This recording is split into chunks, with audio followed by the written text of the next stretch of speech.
Bored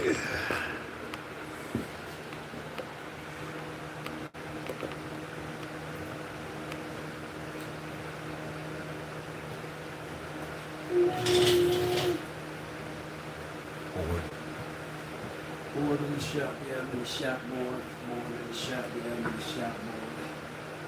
Bored in the shop. Bored in the shop, bored in the shop.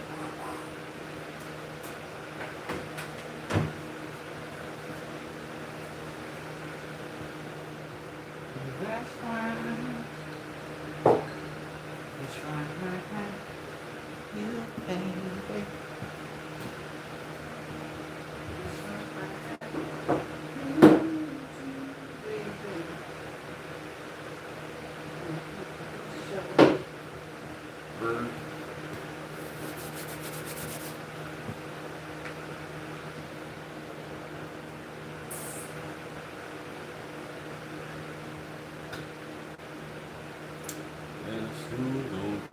Great storage and things I have it for. Maybe.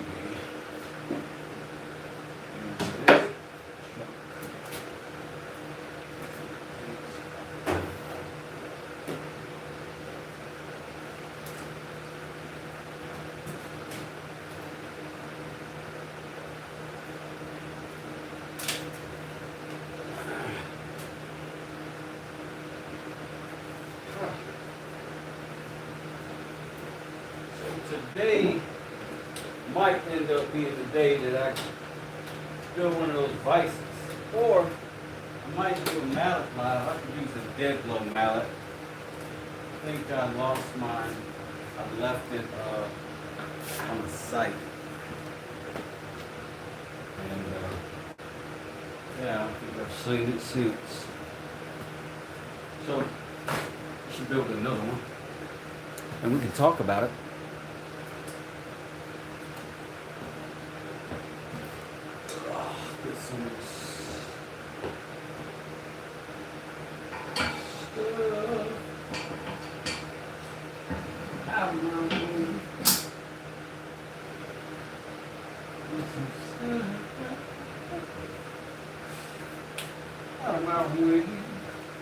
All right. What's up? What's up?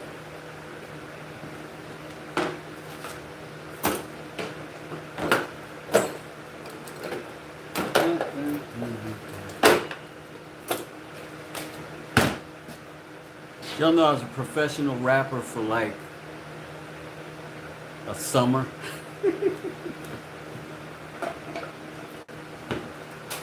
For one summer when I was 17 years old, I toured with Kwame. That'll tell you how old I am. And you probably don't even remember that.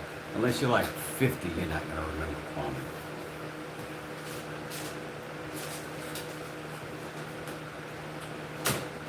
But yeah. Yeah, I am a failed musician. I'm a failed a lot of things, man. I need to humble myself. Yeah, me and Kendrick Lamar need to humble ourselves and bow down to you, this Stone Pexton. Get my life right with God and shave? This is the God style. Didn't Jesus grow the full beard? I don't know, man. Bum, bum, bum, bum. Oh, I should be ashamed. I definitely should be ashamed of myself. But the hilarious part is that I am not in the slightest. So, it works out better for me than you apparently because I'm not ashamed at all. So, what's going on? How's everybody else doing? I'm sorry that guy took up a lot of my space.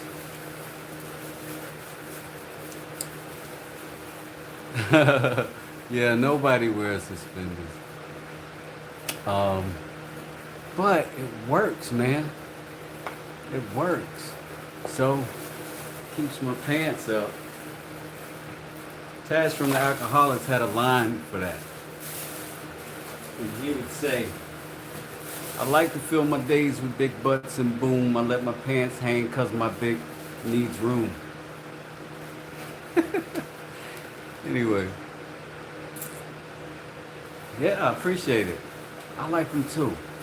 Yeah, options, you know, options. But y'all check out my plasma blaster I'm building over here.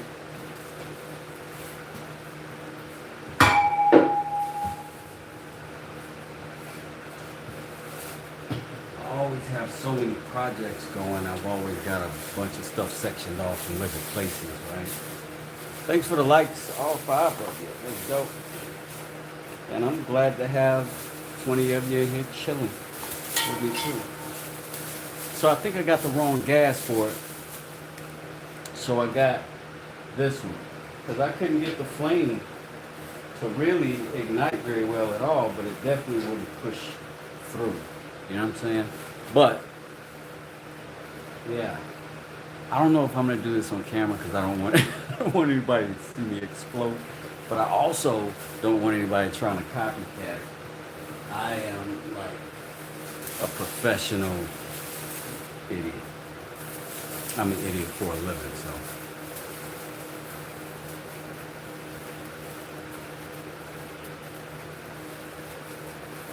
Living in Medina, Colombia. Oh man, Colombia, go Cubs, I guess. How is it in Colombia? How is it? Do you love it? You gotta love it because you're there, right?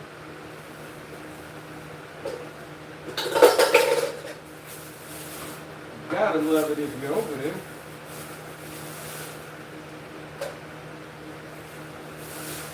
I bet that's beautiful country.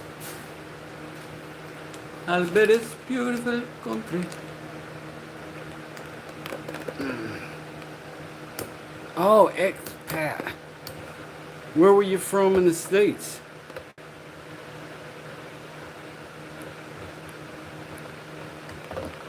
Yeah, it's a super tropical environment, I would imagine. Uh, Without drawing assumptions, I honestly, personally don't know a lot about it.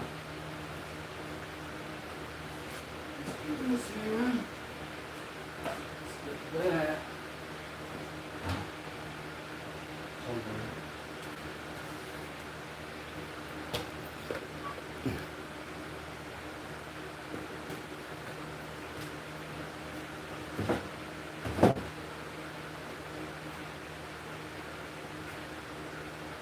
So, in a minute,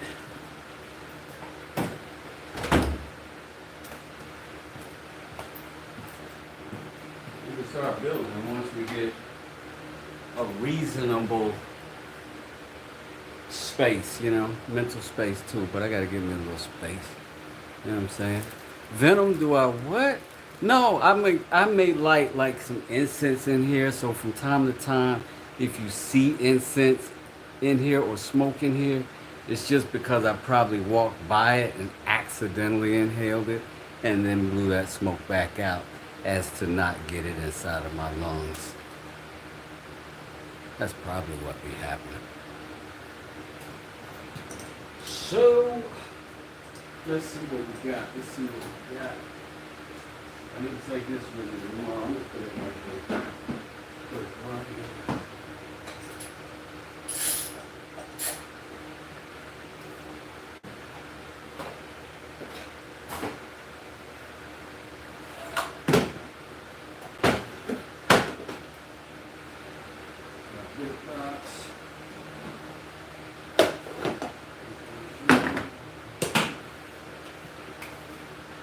I'm curious though, which would y'all like to?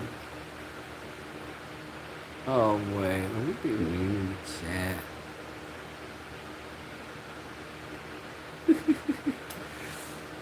Man, we got a lot of time.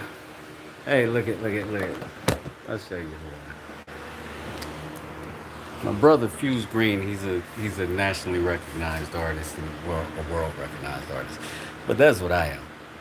That's the N word I am. But anyway, he did this dope art piece, right? Sent it down to me from New York. Cause I'm in the South here. I'm in the South. How y'all doing?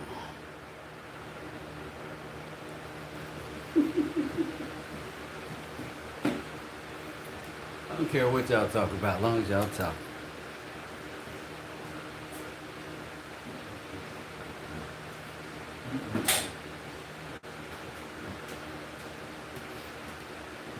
But I am thinking I'm gonna build a dead blow mallet. Do y'all want to watch a mallet build or what?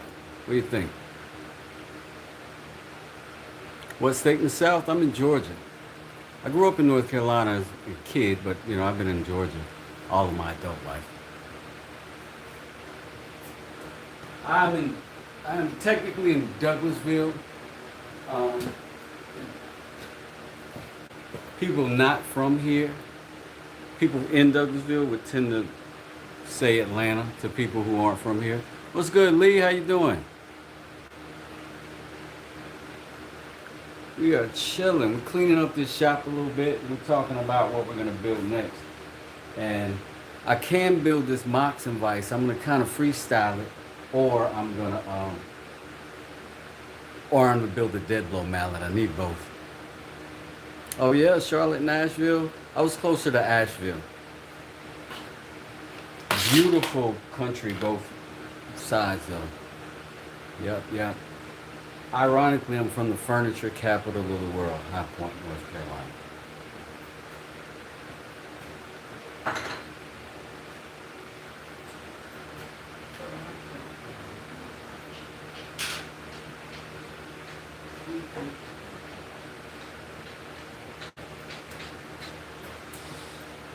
Man, I wish they let us play music on here.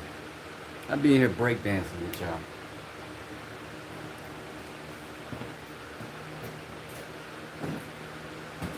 One day,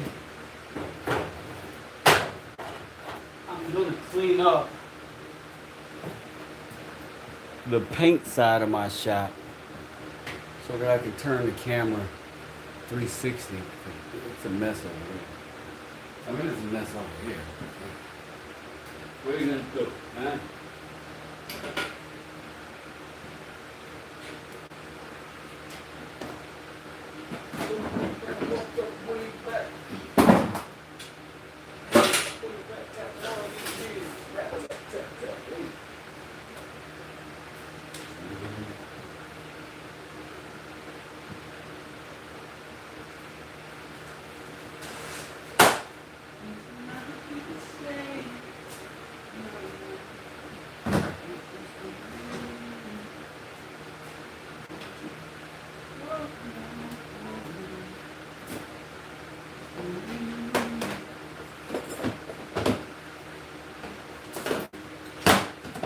Contemplate what tools I'll need for both things.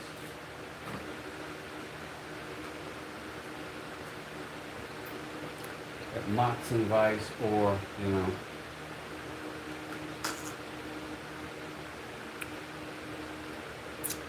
Have some friends in Flowery Branch. Oh yeah? Flowery Branch isn't far from me. There's a great Home Depot on Flowery Branch. It's a great Home Depot out there. It's huge. Not that my local branch isn't wonderful.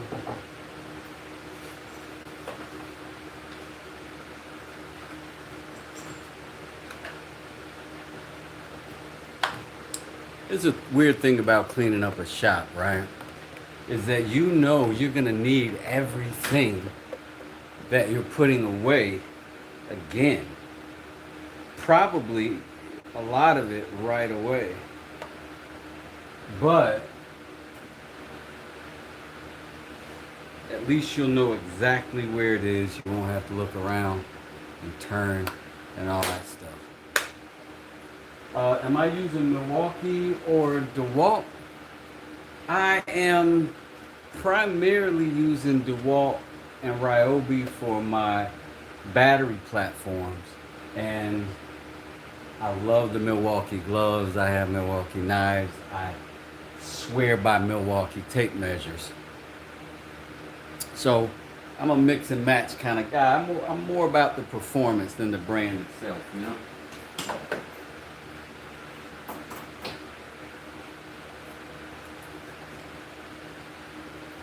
What's in my drink? Oh, this is good old cold coffee. My aunt introduced this to me as a young hyperactive child, and now I am a young hyperactive adult. In comparison to dinosaurs, I'm a young one.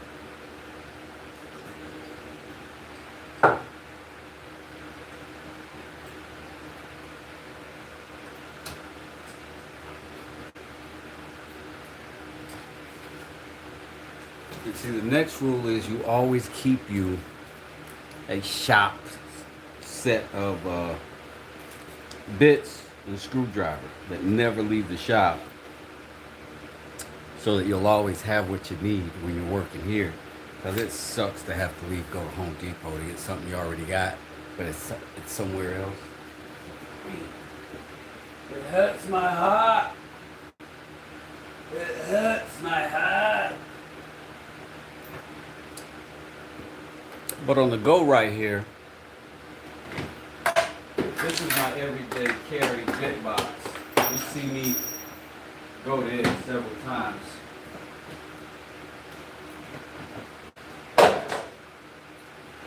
And of course there's DeWalt bits in there.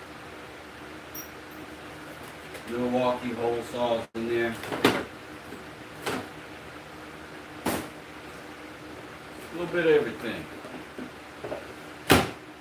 What do y'all prefer? Does anybody in the chat have Festool tools? I can't afford them. I was just curious if they live up to the hype.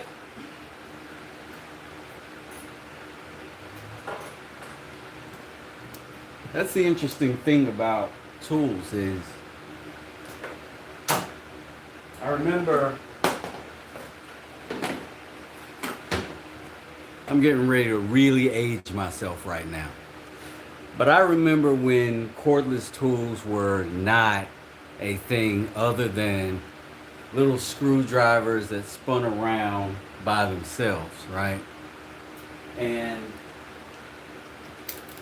sometimes those screwdrivers were shaped like that, but they weren't really industrial grade tools.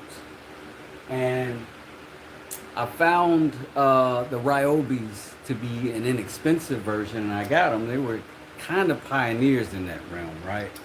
There were other brands, but they were super expensive at the time. So I got a set of tools, and I was amazed that they did work, and they were cordless, but I got in my head that cordless tools were good for 1 or 2 cuts, 10 or 12 screws, and that was my experience, and I carried that for a couple of years, and I just didn't like cordless tools at all. Time goes by, tools get better, you use it again, and I am freaking blown away at how much better. And I was still on the same platform. And then I got an oscillating tool like years later. And I didn't like oscillating tools because I had a Ryobi one. And then I bought a DeWalt. I actually used another guy's who was on a job site, his Milwaukee one, and it was amazing. And it was so good, I was like, yo, I gotta get one of those. Anyway, I got one of those. It got stolen. I got a DeWalt. It was just as good. Bro, you fried. I don't know what that means.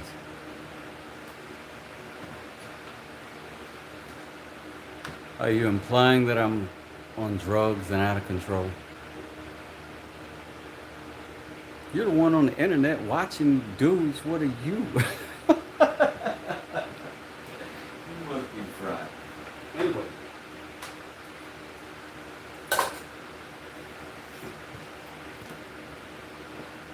But either way, welcome. Ever Loving Outdoors. You got a channel? We'll tune in if you do.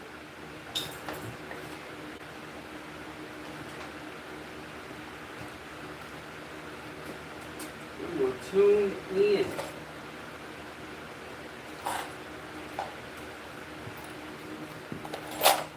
Yeah, I'm kind of an extrovert, right? Introvert.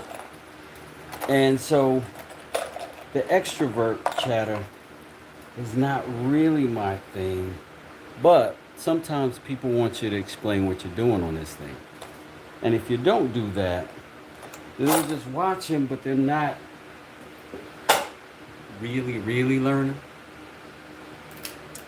So I'm trying to get over my internet shyness. I can do it for like a minute at a time on a short or whatever. But real life, kind of quiet. So bear with me, bro.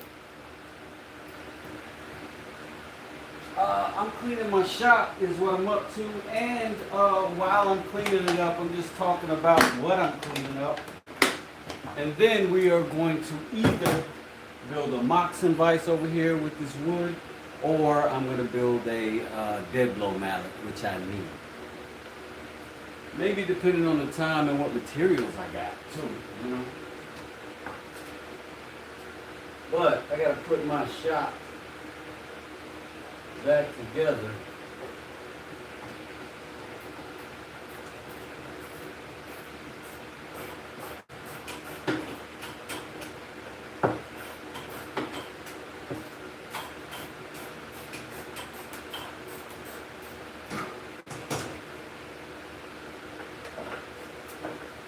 And that togetherness starts with you.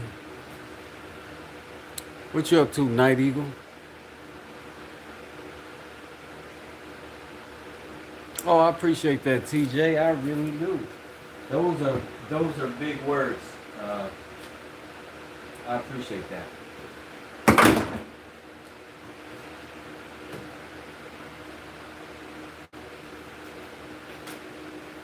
And I'll be honest. The very first time I started making videos was because I wasn't sure. I don't think my children really want to be contractors at all. But my daughter kind of, I just had her with me for the summer one time and she just kept doing it. And ever since I taught her, and then she went on to do her own things. I've been kind of waiting for my sons to get about that age. But I want to know how to introduce it to them in a better way than I got it. I got it kind of old school. I started out in construction on the roof, right? And the roofers are the toughest, roughest guys, period. And which is why I'll never be hurt about anything that goes on in this chat, because roofers are the roughest, toughest dudes. So it was a chance you'd have to fight almost every week at work, right? But over that time, you learn skill set and you learn kind of hierarchy and stuff like that. But those are rough dudes. They give it to you in a rough way. And it's only tolerable if you have the mind that you really want to do this thing. It's not tolerable if you're just curious about it. And I don't want the demeanor to run people away from the trades, and I would rather the skill set and seeing what you can produce to be the thing that runs people back to the trades. Show that it's an honorable thing. It is definitely a profitable thing, but it just hasn't been pushed in our last generation coming through.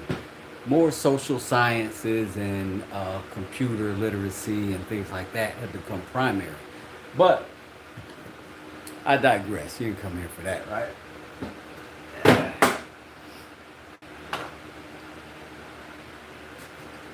I might be a little coffee fried though.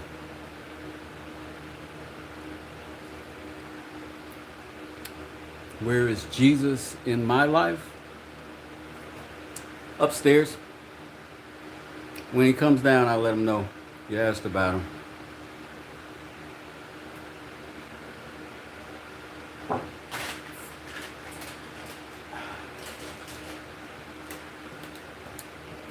So, on this blaster I got back here, I'm not sure if maybe my inlet might have been too small. So, what I'm gonna do is put this on, and so let more gas in. I don't know if that's the best idea, but I'm gonna try, you know what I'm saying?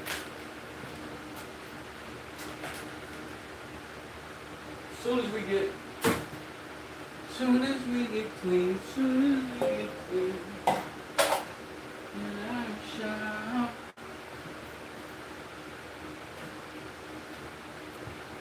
Plus, man, like, I was on vacation at Disney 2 weekends ago for Mother's Day. And I had a lovely time with my wife and my family. every moment I wasn't spending time with them, I was like, oh, I wish I was back at the shop. We joked about wealth and life and stuff like that. And everybody kind of went around the table talking about what they do if they had infinite money, right? I would expand my shop. That's it. That's the only change. I would expand my shop, maybe buy another truck.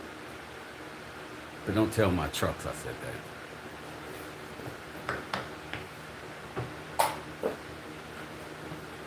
But I'm still here. I tell you, since I'm on here being all preachy and shit today, I'll tell you. If you're young enough to receive this, find somebody old, they'll confirm this. You do not find yourself. Anybody that's in a state of trying to learn something and do something, you don't find yourself. No such thing. You don't find out you're a carpenter. You don't find out you're a dancer, right? You appreciate a thing and you build on it. And that's the same for you. I'm a carpenter because I wanted to be one and I learned carpentry. You get to become whoever you want to be, and you can build that all by yourself or with help, but you get to choose. That's me jumping off the soapbox.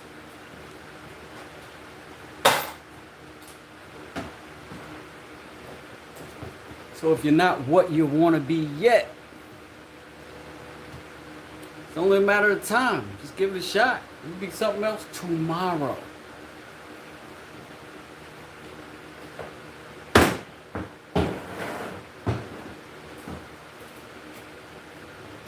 As soon as I get this stuff moved over here, I think we'll be good to go and build something.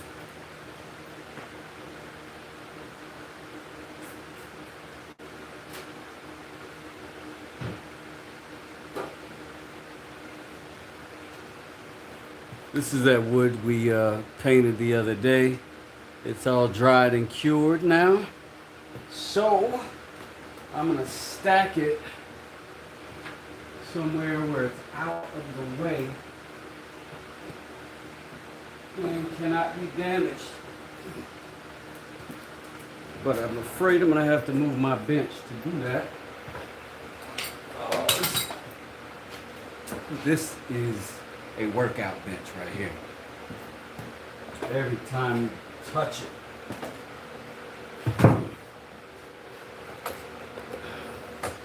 but I need it.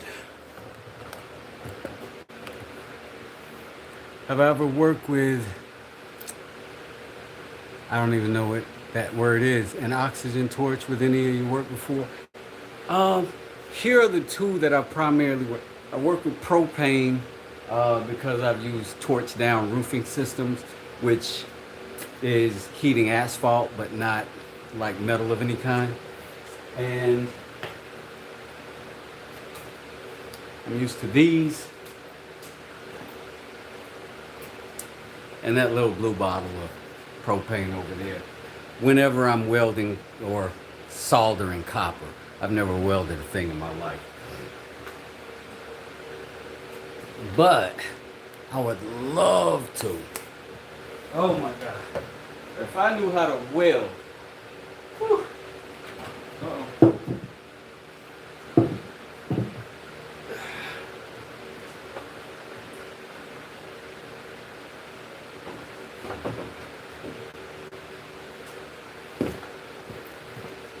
If I knew how to weld, you couldn't tell me nothing.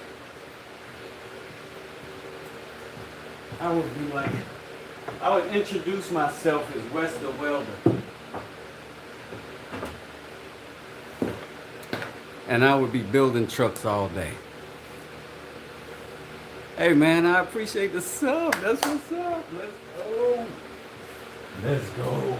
That's how my kids would say that. Let's go.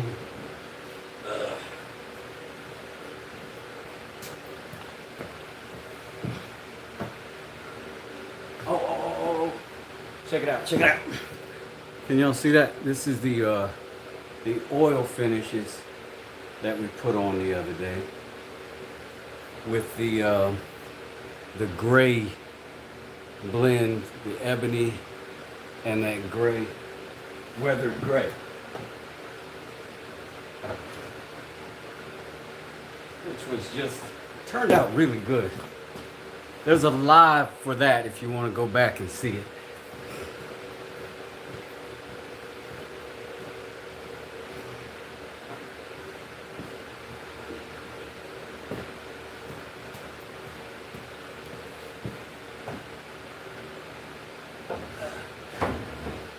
Couple more pieces, but I gotta carry them individually. I don't want to scratch these finishes up.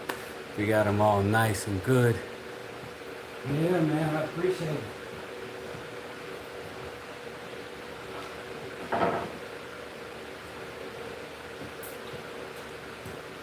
I really wonder if this wood grain comes out as nice on camera. Let me see if I turn my light down, if you can tell it. But look at that gray finish, like next to the brownness of me. You know what I'm saying?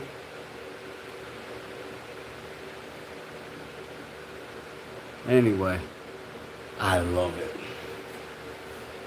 Roll it.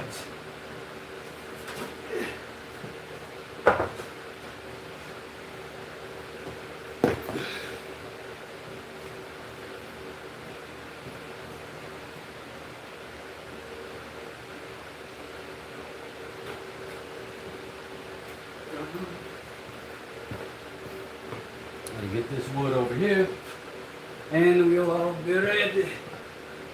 We'll be ready. Be ready to build stuff.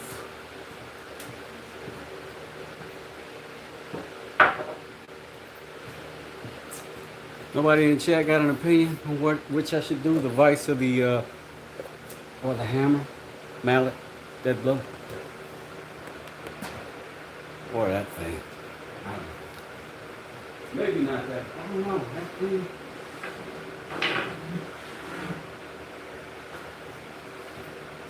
Yeah, I can't let y'all watch me ignite myself. But I will record.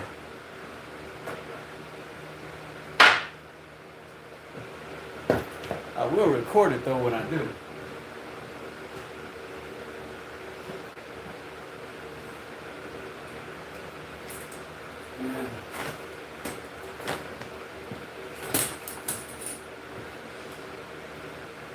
Be right back.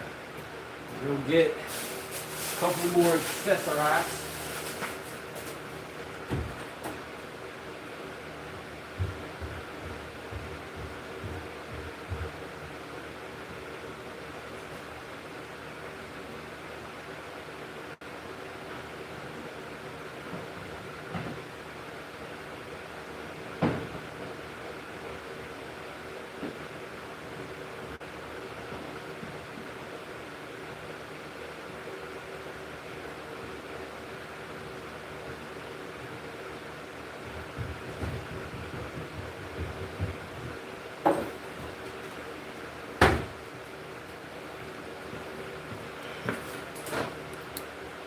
A couple more things to get over here.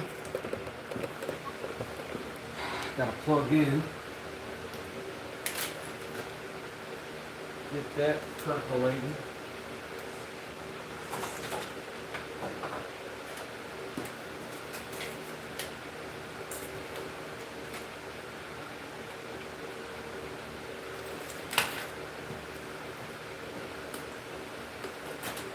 And maybe we can turn off the murder fan a little bit. That might be better, right? That might be better. Get some light going over here as well. If we can. Oh no. Is it gone? Oh, it ain't plugged in. That's part of the problem, ain't it? Disco ball activate. coffee cup actuate. What up, Mitchell? How's it going? Oh, Frank and I just became buddies. We're gonna vibe together. What's going on with you?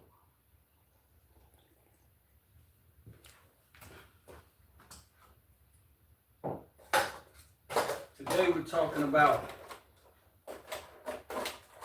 let me make sure I got what I need.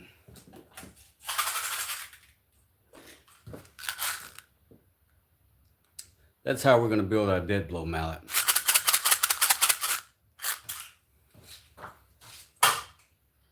And just like that, it's been decided. Today we build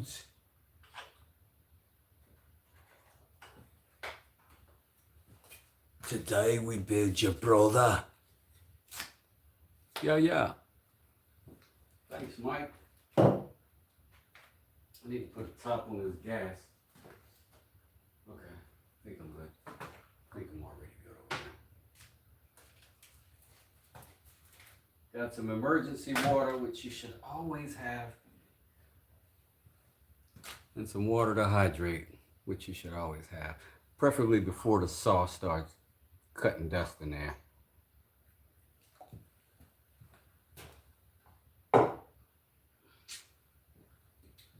I wonder if I could hand build it though.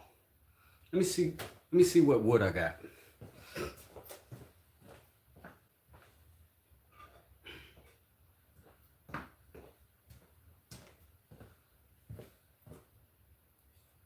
I do have some scrap of this chestnut left over from that door build we did.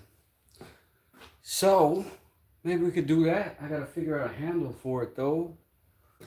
What can we use for a handle? If we're gonna start with chestnut, I guess the handle has to be a hardwood, right?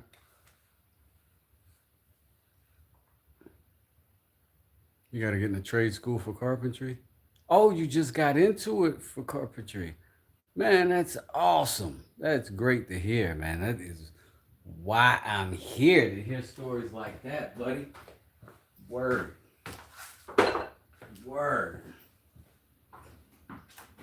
You got me excited now, man.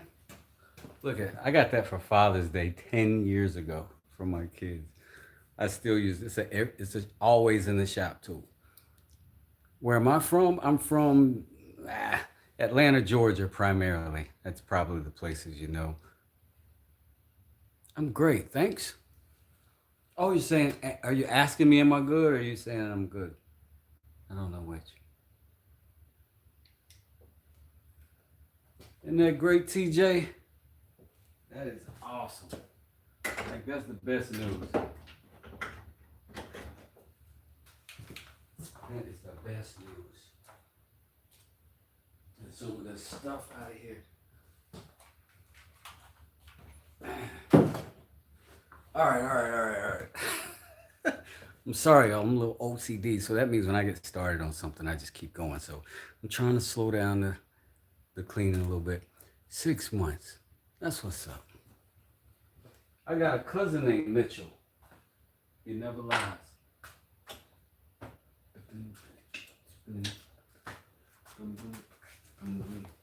Okay, we were looking for wood, right?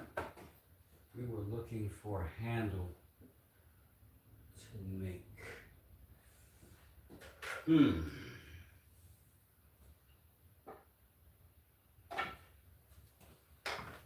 We got this is scrap, but I don't know if it's thick enough. This turned out ideal, like size-wise. This is what I wanted. No, that's wider than that. I want this width, so can't use this for that. Let's see. What else we got around here? What else we got in here?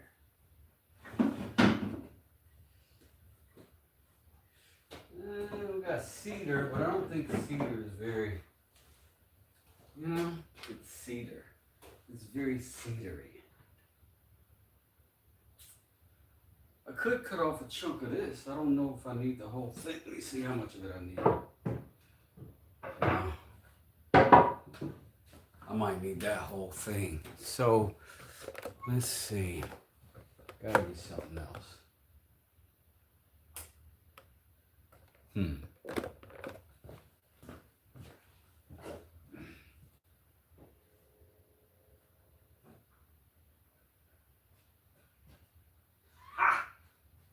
Perfect. Perfect. We're just gonna use a freaking 2x4, man. That's it. Just gonna use a 2x4. Rip it down.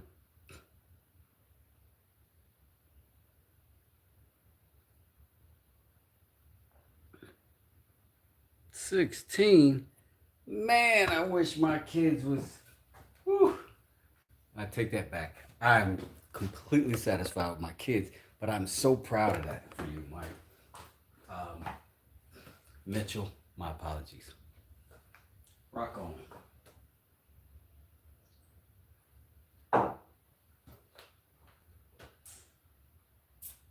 All right. I'm gonna go over to the table saw, cut me a piece of this off. We're gonna get started on this dead blow mallet. A little light.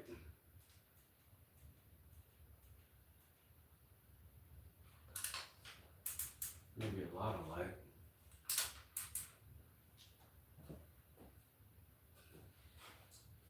And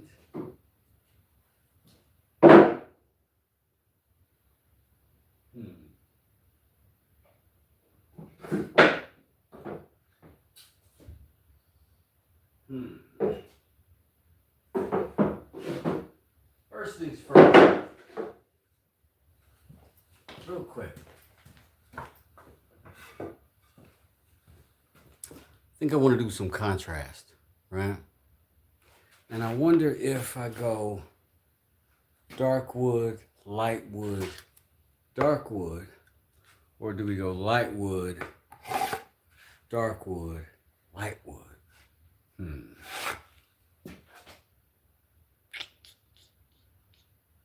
It's a real dang dilemma.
This wood first.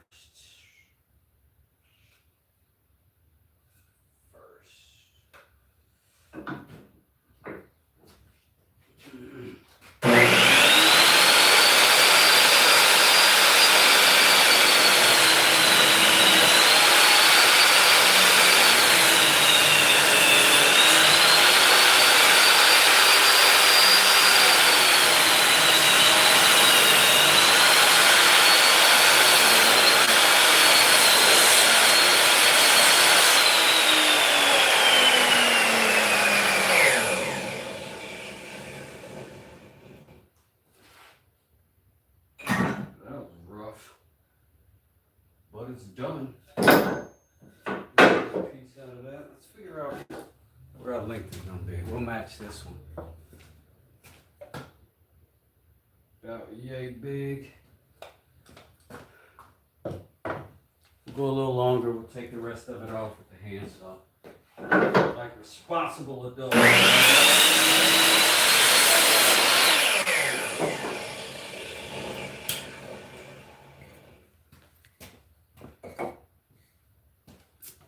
I think we all know that this is a spoke shave situation right here. Any of those color combos would be great. Hard to mess up contrast and colors in a mallet.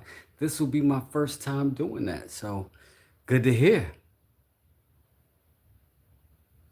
Make sure it's a what that you pay. Wait, see this light doesn't let me read my screen as well. Make sure it isn't. Just make sure it's in there. Oh, you was giving some well needed advice to the young lad. To the young lad.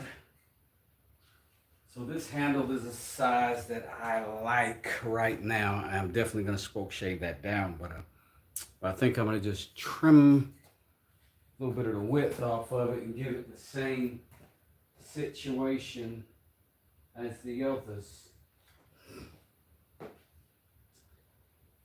Which is one of the reasons why I need a doggone vise so I can put that in the vise and cut this thing.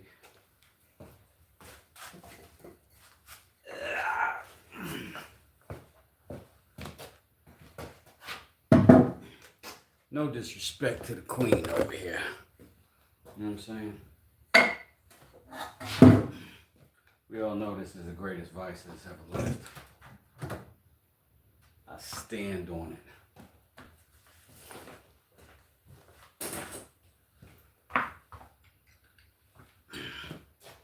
So we'll pop this in. It just slides in like so.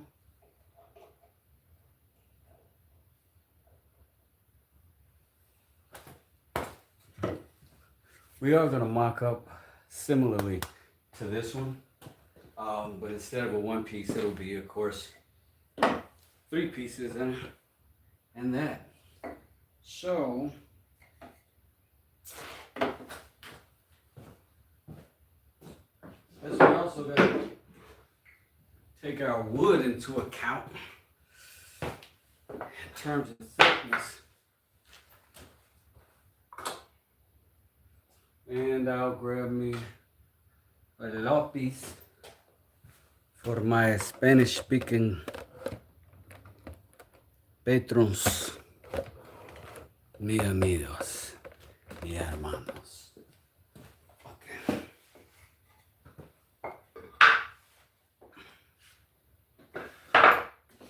So, I'm not going to jump the gun. What I am going to do is decide now where I want that shoulder to start.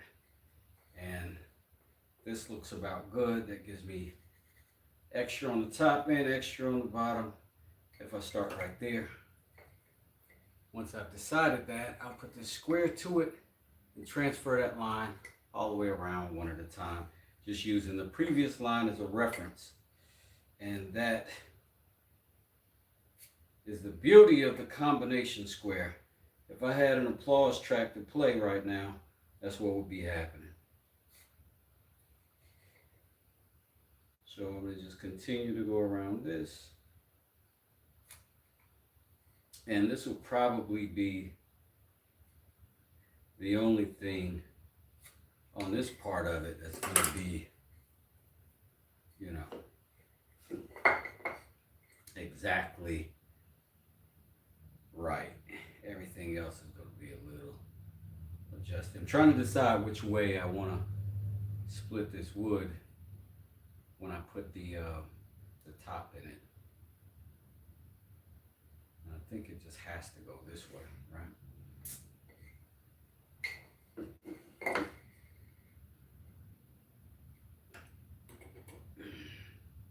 So let's see what my measurement is going to be, and then I'll break that into thirds, and then I will start cutting from there.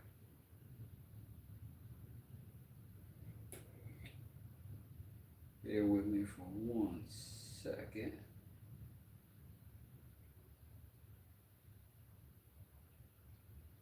That feels like metal right there.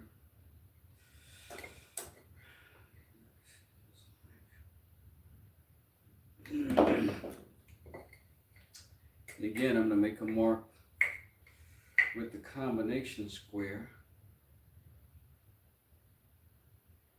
And then I'm going to transfer that around the piece, well, above the piece rather.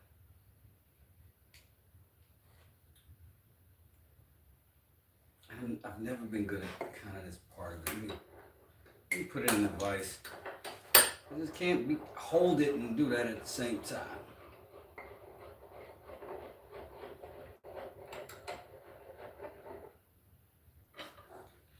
So we're going to sit it. I'll get you a little bit closer. If this is where we're at, I'll get you a little bit closer. Because you don't want to see me. You want, you want to see my hands.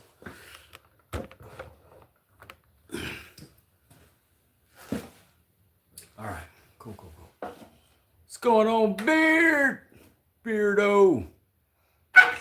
Hello from VA, and we are raiding. Hey, what's going on, Norm?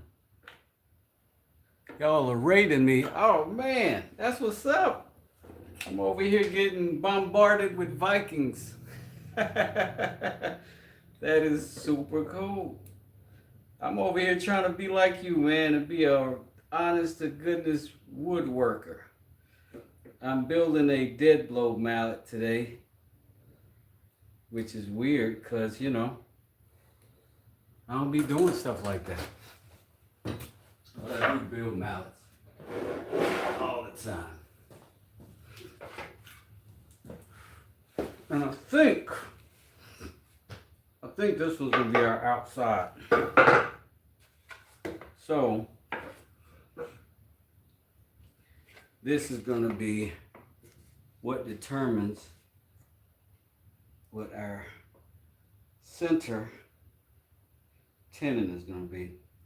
And that looks perfect. So we're going to keep going with that line. And we're just going to bring it all the way around our situation.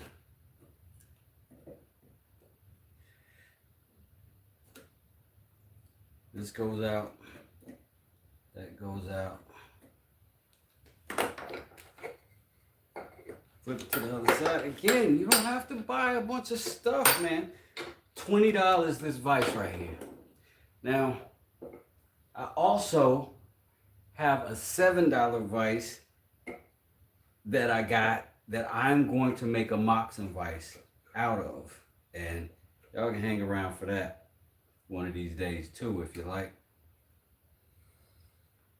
But right now, I'm gonna make these reference marks, and I'm gonna old school cut this with a freaking saw instead of going over to my table saw, because I'd have to build a jig for this anyway. And y'all might not have the patience for that.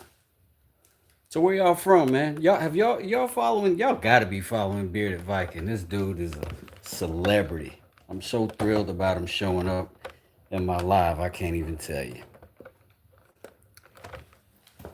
So I'll tell y'all right now. I've got a Japanese pull saw.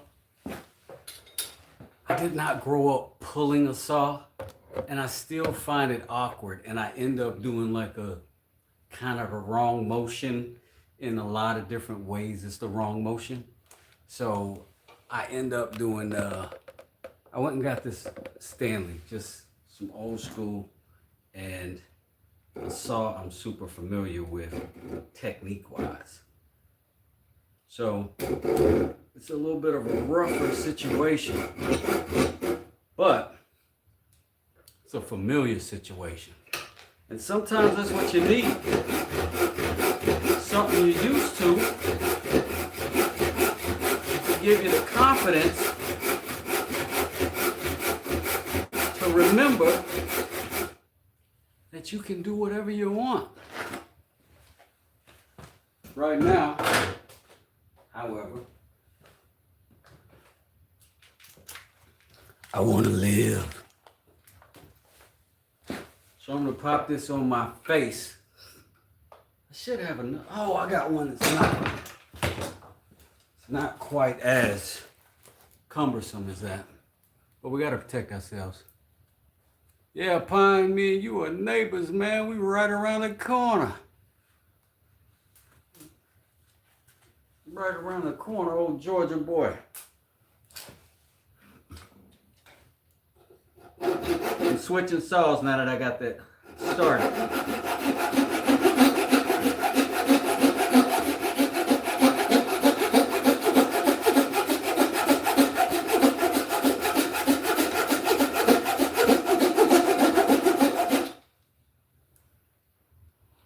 We're on our line perfect. See? And we're just gonna continue. Now, just like with any saw, right? If you got a line, you have to distinguish the difference between the material you want to keep and the material you want to take away, because there's a thickness of that blade, and the thickness of that blade is going to take off that much material, and you want it to come off of the cut side, not the keep side. So we get up to that edge, and then we work down. Check our line. Now I'm doing it this way because I'm trying to get used to this little thing.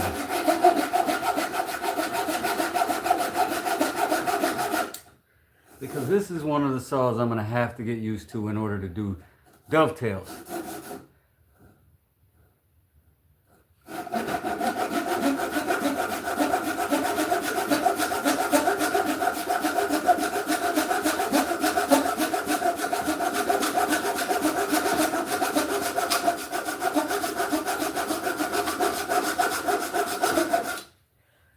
Now, that puts us about like 3/4 through. I'm back with the biggin. I'm back at the biggin.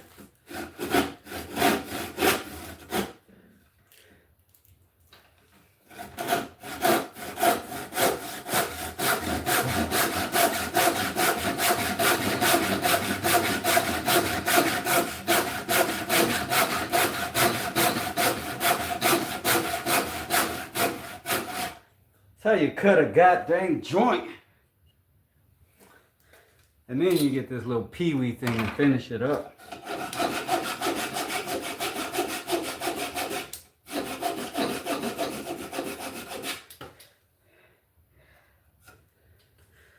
But we're dead on. It's a good cut, and we're happy with it. I'm gonna let you get a little bit closer. Little bit closer.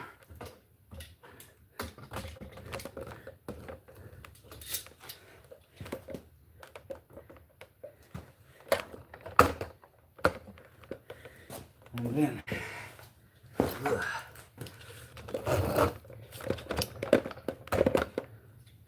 there we go. So again, on the edge of our corner, on the outside of our tenon, we start. I'm right at like a 45 to the material, so that I'm cutting this line and this line on top at the same time, keeping the line on the right of my saw, keeping my thumb just against this edge on this side, away from the teeth after I've got some depth to keep pressure and guide just a little bit.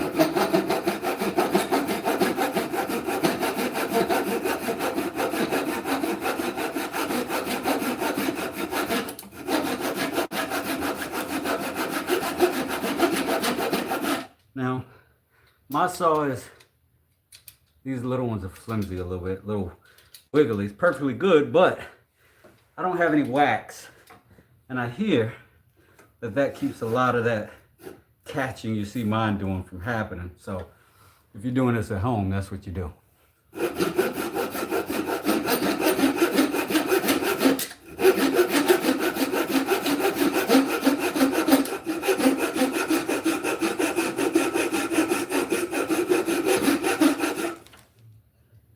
And once I'm good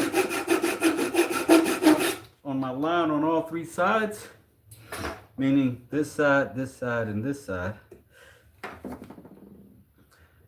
I'm gonna hog it on off, putting all of my pressure this way so that I'm leaving my tenon undisturbed. Ugh. But we're gonna have to tighten that joint up. There we go.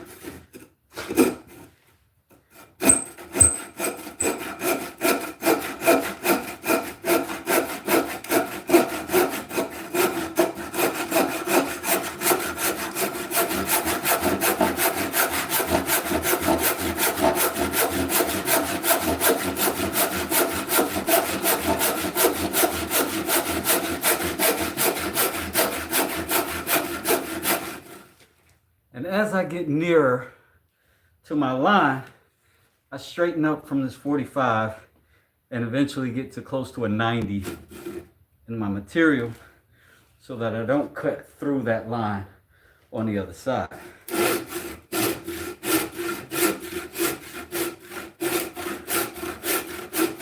I get close, and then we get rid of the big equipment and go back to the more precision based tool.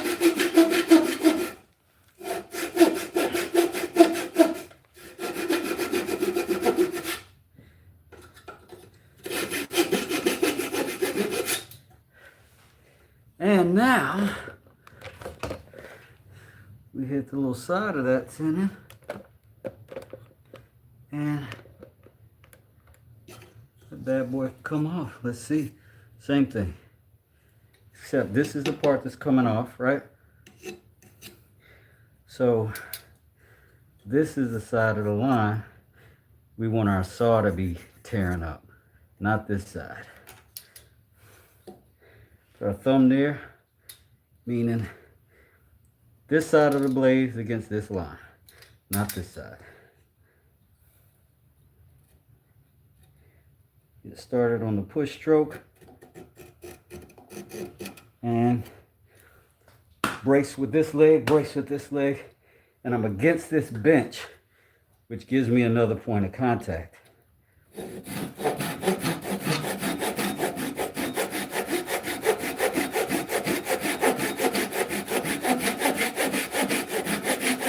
This time I'm letting the saw work, I'm not pressing. This is a delicate thing. And we're done. We'll clean that up with the chisel after we cut this other side, doing the same exact thing.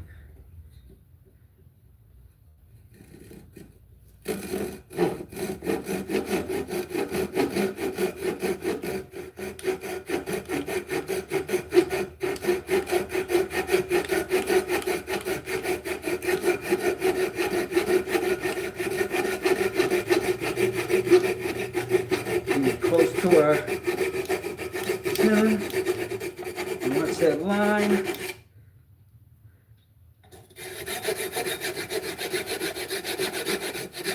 And we always want to cut it free. I don't like to snap it. That's unpredictable, and sometimes that grain will just take a dumb little sliver out of somewhere where you don't want it to come from.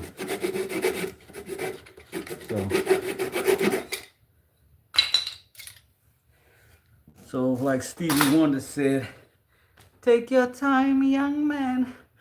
I am making a woodworker mallet, except I'm making a dead blow mallet. And a dead blow mallet has material inside that shift when you hit something so that there's no rebound when you hit something. Savvy? All right, this is our handle. Yep. Now we're gonna just shave that down a little bit with the chisel. Be right back with some chisels.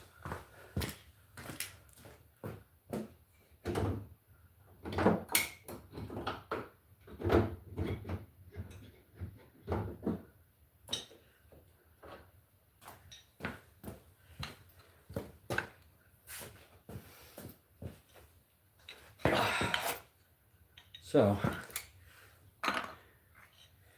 if you've seen my previous bench builds, you know about my advanced modifications.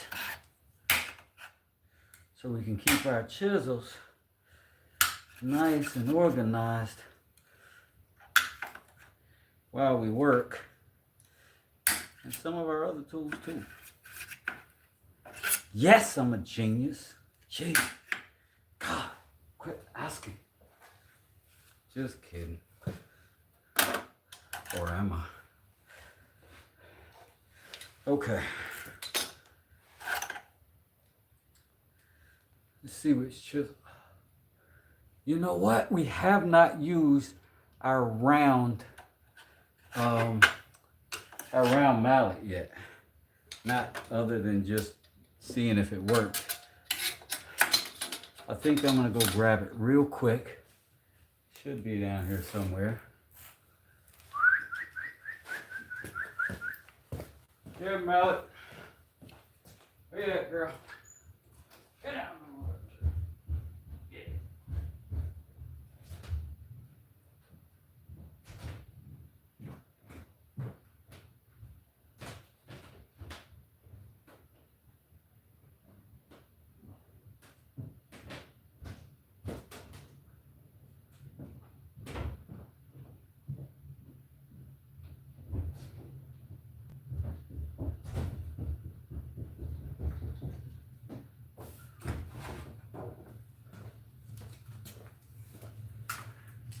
Oh my gosh.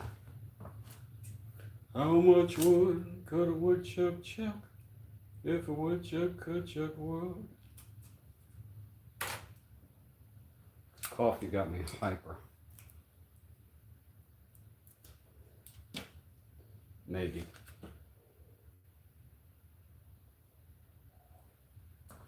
But oh, was that delicious. So, we're gonna finish cutting this tin. Cutting this tin in. You know what though? I think I'm gonna cut it this way too. Maybe. Would there be a mechanical advantage to having a shoulder all the way around on a 3-piece mallet? That's the question. Probably not. And if so, not a significant one. We can go without that.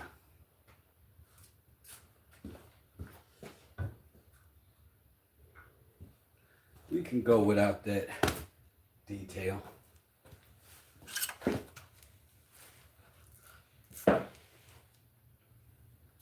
I forgot what I came for.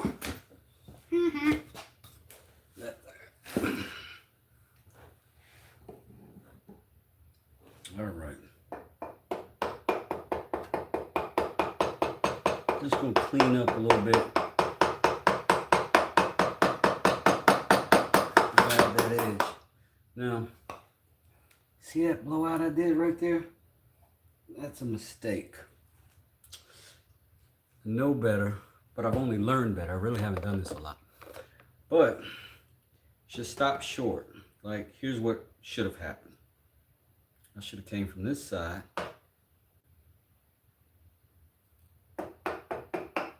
Gotten a little of that started. And then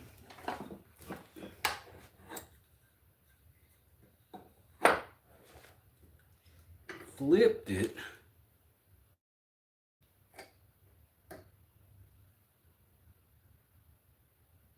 and then did the same thing over here. And now when I get to that side over there, it can't blow out because it's already gone. On that shoulder at least. So don't be like me, kids. Don't make the mistakes I made with my mallet.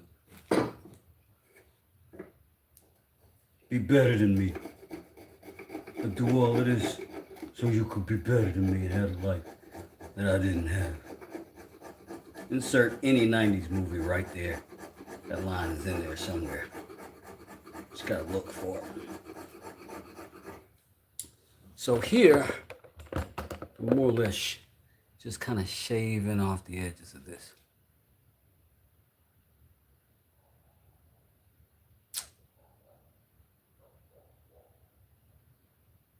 What up, man? What up, Lee? What up, Lee? So, I really should be coming down this way now. Or I should be breaking up these fibers. So, there's some tedium here that's necessary that I really have to get used to. If I want to do anything close to what you'd call fine woodworking in this regard, or anywhere near furniture making level work. Problem is, I'm a 2x4 carpenter, and it is a wildly different life and different relationship with lumber and cutting lumber than what this is. There's no application in rough carpentry where this wouldn't be acceptable already. You'd be like, all right, send it. But here we're going to be a bit more refined, I say. Old boy, allow ourselves to resist our primitive nature and begin to refine ourselves into the hooded carpenter of the great land of YouTube. This ain't sharp worth off. You get another.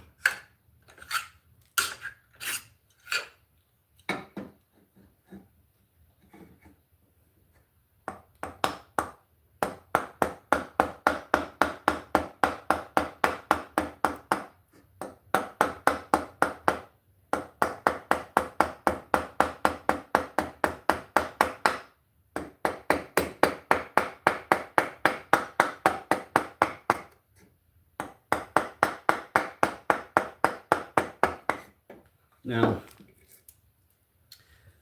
I learned, first chisel I ever had was a mason's chisel. And we'd have to break brick with it. And it's remarkably similar in that you have to be careful for the rebounding. So you'll notice when I hit this, it's just kind of a boop, boop, boop, boop, right? It's not the wood stopping, it's my hand stopping. I'm allowing a little bit of spring in my fingers, but I'm holding that pressure so it doesn't go further than just that little bit that I'm trying to get out of it. That way I keep from splitting the bottom of the shoulder out on accident. And that's a lesson on leverage in any situation that you're pushing, pulling any tool in a shop or on a job site, whatever. Make sure that you are braced in such a way that if you lose balance, you can't go forward, right? My positioning isn't to give so much pressure that if this wood fiber breaks that I go through it. It's important to keep your body positioning good in every scenario. Now, as I've said 1,000 times before, I started off in construction on the roof. So the level of care that you have to take with your body is important, because if you slip there, it'll be a long time before you're back at work. I'll say that. So, in all things, safety is significantly important. I had an uncle who was an electrician, and I would say to him, I don't know, man, I'm scared of electricity. And he would say, that's the only thing somebody who's not an electrician should say they know about electricity. Because even electricians are scared of electricity. They just understand it, and they're not scared of the process or their job because they understand it. But it'll fry anybody. And similarly, you don't want to cut your skin. Wouldn't that be gross? Again, I'm just kind of using this thing sort of like a plane. This is rough. This is sort of rough. Roughish. It's like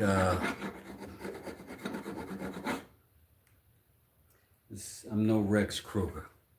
I mean, we got the same hairstyle, but I ain't him. I'm making a I'm using 2 other mallets to make another mallet. This one's a dead blow mallet, and it's going to be fantastic. And because I'm making it here with you, and you all are my friends. Oh, it's a beautiful day in the working shop. Beautiful day for a cleaver. Would you be mine? Could you be mine? It's a beautiful day in the woodworking shop. Beautiful day for a mallet. Would you be mine? Okay. Who all grew up on Mr. Rogers? You know what's weird is I totally did not grow up on Mr. Rogers. I found him out like as an adult, and I just thought it was the most amazing thing. I was like, what a good guy. I hope there's no bad stuff we find out about him later. And Mr. Rogers didn't let us down. Bless Fred Rogers. Oh, you did? Y'all grew up watching Mr. Rogers? He was awesome. You know what I thought was weird? Here's what I wondered. I always wondered this. If you were a little kid watching that, those puppets didn't scare y'all? Those puppets would have put me off as a little kid. I wouldn't have been able to tolerate it. I'd have been scared to death of those rosy-cheeked, long-nosed, eyelash puppets. Oh, yeah? I like that little cat.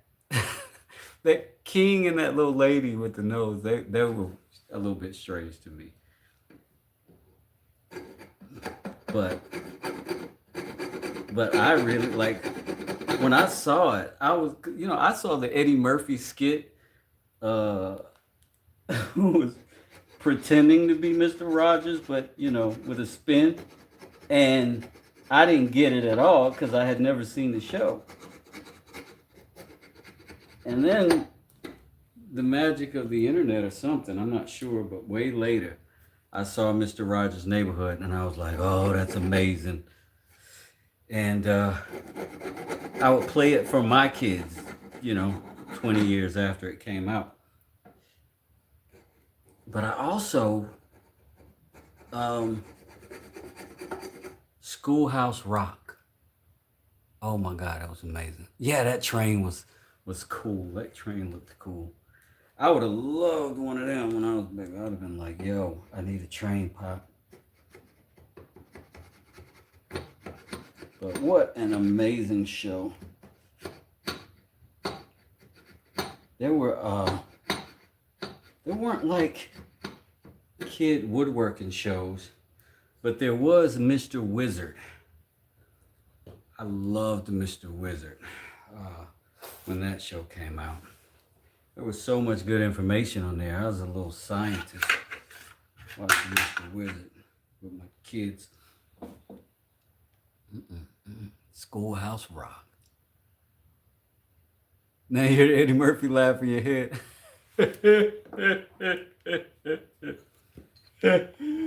I can't do it. I'll probably break my throat.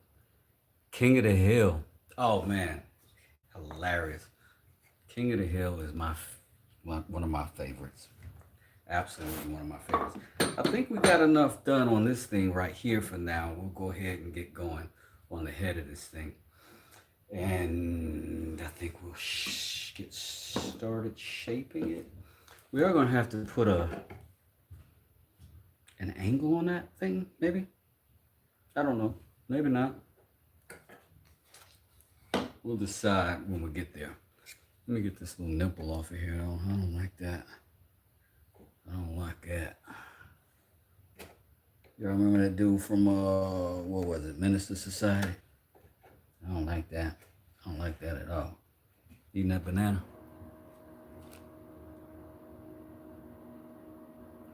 But I'm telling you, Schoolhouse Rock was the business. I still like, what was that one? The Pronouns. And they would talk about Rufus Xavier Sarsaparilla.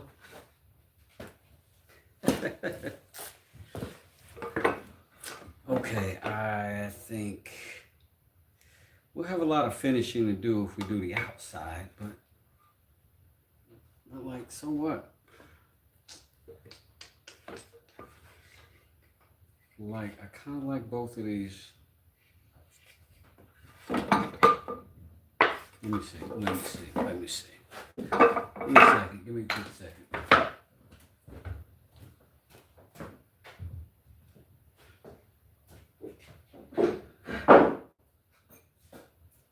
This is better. This is better. I think.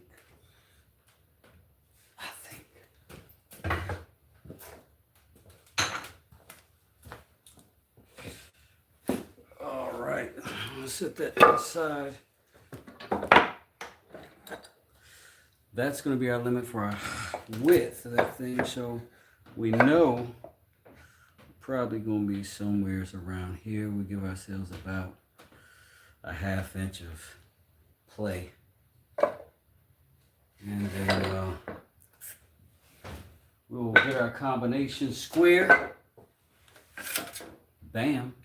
Reference that mark wherever the fuck I put it. Oh, on this board. I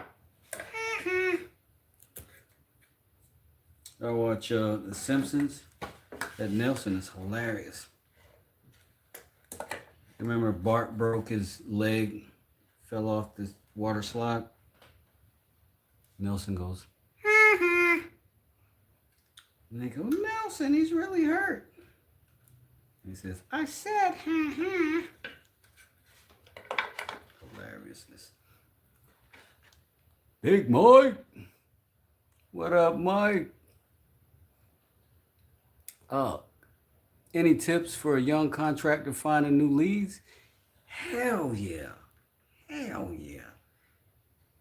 I'll tell you the truth. And this is something people don't talk about much. Oh man. My other phone's ringing. I gotta go grab it. I'll be right back though. And I'm not gonna forget that you asked me that question. I got answers.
Sorry, y'all, but the family calls. You gotta get up off your boots and see about 'em. You gotta go see about 'em. Also, I went and got some pistachios. Okay, so you asked me a question and said, how is it, how does a young contractor get leads? What you're gonna hear a whole lot of in the contracting world is scale up, get a bunch of leads. We can give you leads, leads, leads. Leads don't matter.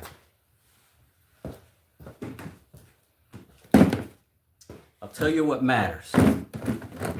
That you are properly priced for your skill set at the moment. That's what matters. If you're not super good yet, be cheap. And that'll make you worth the risk. And people who are after the cheap guy sometimes will have the highest standards. So expect that too. And that's going to make you bulletproof. Once you can do the best work for cheap, that'll get you going, right? Once you get good and you know it, find out what the market price is. Before that, you're just figuring out how to live and how to cover your expenses, right? You want to operate cheap.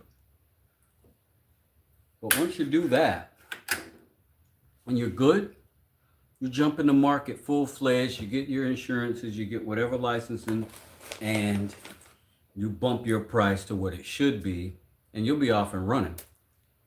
And it won't be from a bunch of leads. It'll be from somebody you did excellent work for, and they couldn't stop bragging about you because they want to show off the work. You do a little bit more than what they paid you for, and they'll show off your work. Do the best work you can do. For 10 years, my first 10 years on my own came from one lead. One. I did his house, and then I did his dad's bathroom, then his co-worker's bathroom, and his co-worker's husband was an investor.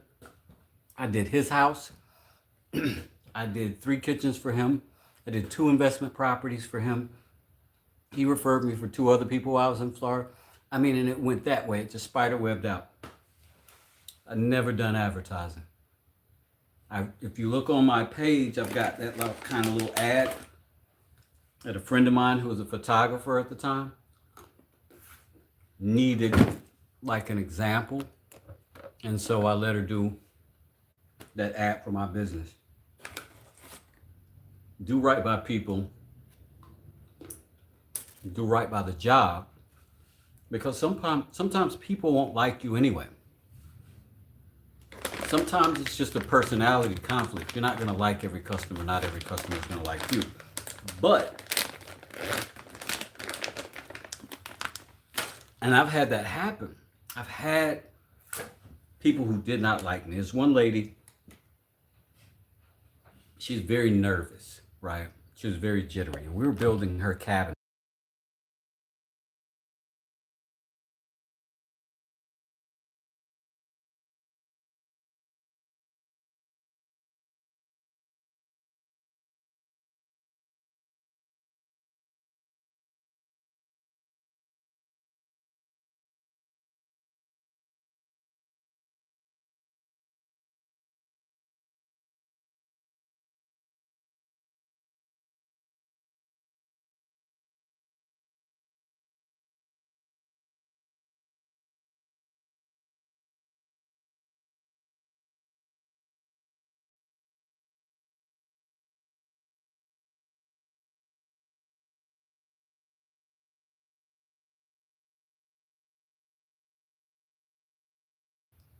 Oh man, sorry.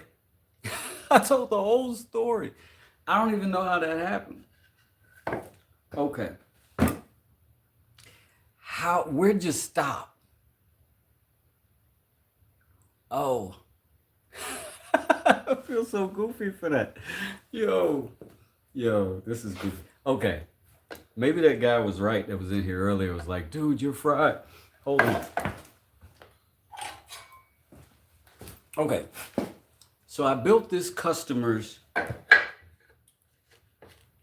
he had a condo when I met him. And then I built I put in some floors for him. He asked me if I could also build, this is when Pergo was brand new. So I put these Pergo floors in. I looked it up out of a book in Home Depot when Home Depot used to sell literal books, right? And anyways, long story short is I did work for that guy and I did really good work. I learned everything I could learn about it. I had about a week and a half to prepare to put these freaking floors down, and I did it perfect. Once I was done, he was thrilled and he wouldn't shut up about me. And he referred me to his father-in-law. When he got married, I did their married house. When he got a promotion, he referred me to his boss. I did his boss's house, so on and so forth. And it spiderwebbed out. I didn't do any advertising. Advertising is when you're brand new in town.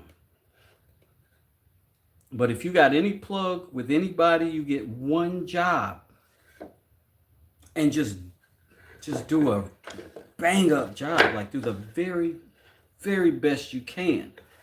And if you can afford it, add stuff to that job. Do more than they expect. Get your reputation stellar. And then you start telling these clients, because you don't want to change up on them, you tell them, listen, these are your prices. Don't tell other people that this is your price, right? That way they won't go blabbing about how cheap you are. They'll brag about how good you are, and they'll try to impress their friends and let them think that you're expensive. So then when their friends refer you, when they refer you to their friends, guess what? You're expensive. Or they're prepped for you to be expensive. But you don't have to bump way up. But you do have to bump up to standards. And once you're there, you get to stay there. You get to follow the trends of whatever the industry is. And everybody's getting paid pretty good right now. And if you decide to be a specialist, you get paid even more because you dial in even better, right? I do some plumbing, but I'm far cheaper in plumbing than my friends who only do plumbing. I do plumbing when they're not available, and I save my customers a little bit of money. Same with electrical, same with everything. Because I'm not the kind of guy that can do one thing.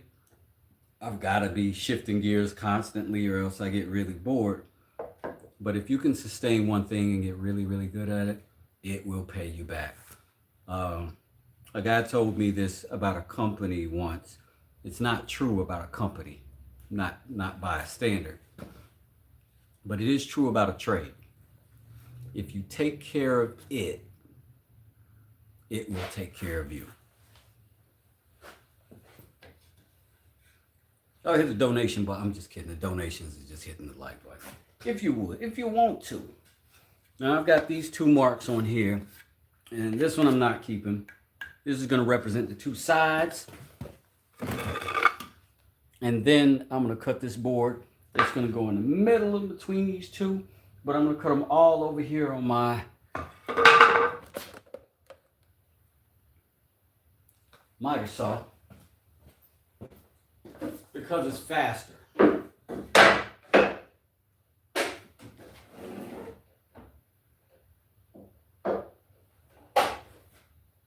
I might have an idea.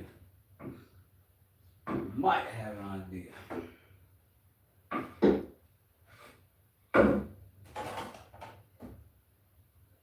Oh, that's right at the knot hole. I shouldn't try it.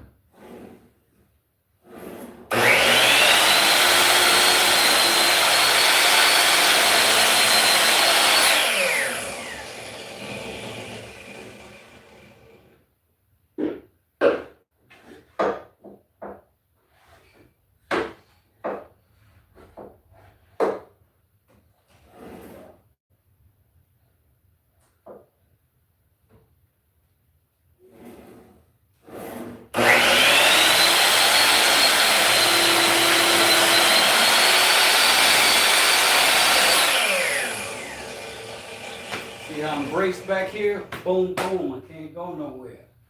It's like a horse stance in Kung Fu or Jiu-Jitsu or grappling. All right. Got one more of these to cut now. Now we're going to set a sacrifice piece right there because you don't want to cut this long ways and just go straight through. It'll snatch the board forward and you'll be in big trouble. Big, big trouble. You don't want that. So I'm going to use my previous board as a reference. I'm good there. I'm on square. My wood is held comfortably. Pull the trigger and make sure my stance is good.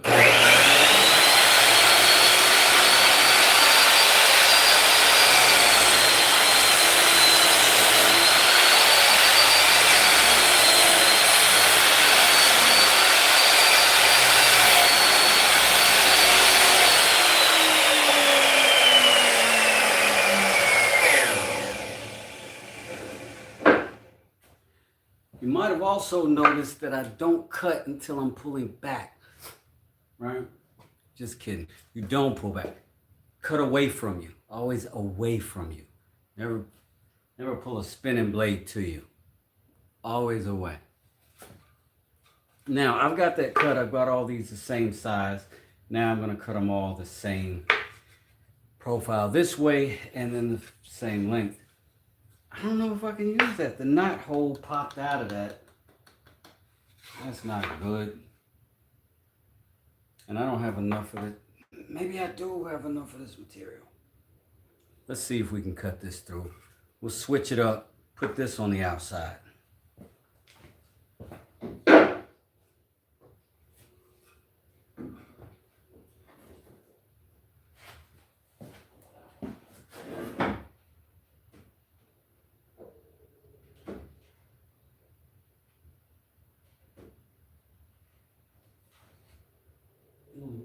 This time I'm going to look straight down my blade to make sure I'm good.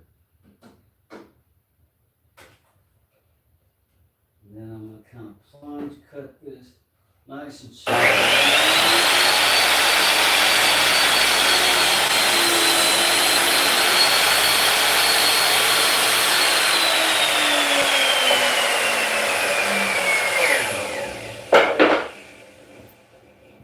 Perfecto, mi hermanos.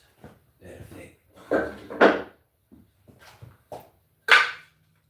So now, we got two boards the same, but that's long enough to do it twice. So, we're gonna make this measurement so we got the split on the end. We wanna cut that out, so we wanna get as tight as we can to that edge first. See what our measurement is gonna be. Wide to wide, that's the top, that's the outside. Yeah, I do a little martial arts. I used to do MMA. I wrestled in high school, that transition to jiu-jitsu.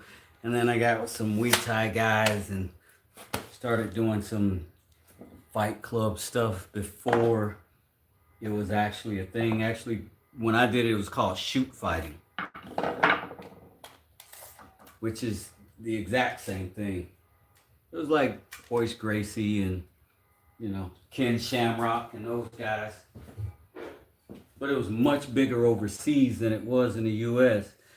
But it was like fight clubs and gyms that we would have. And it was basically a whole bunch of ex-athletes with nothing else to do, nowhere else to go in real life. So we meet up at the gym and fight. It was amazing. That's how I got that split. That was my last purposeful fight. My daughter was a little baby at the time, and I got cracked. I won the fight. The other guy got his collarbone broken. But afterwards, he was a friend of mine. Like, we were competitive. We weren't enemies. He had to be in like one of those braces that does that for like 6 weeks. And I was still a contractor. There's no way I could have afforded to be out of work for 6 weeks. And I was like, I just can't keep doing it, because if that happened to me, I'd be worse. Oh, yeah? Oh, man, that's what's up. Y'all got some little athletes over there, huh? All right, I'm going to go cut this. I got one reference mark. I'm going to cut both of these at the same time, and then I'm going to cut the third based on that. Since I do not have I got my fence over there, so doing this instead. A rough and tough way. Call it quick and dirty.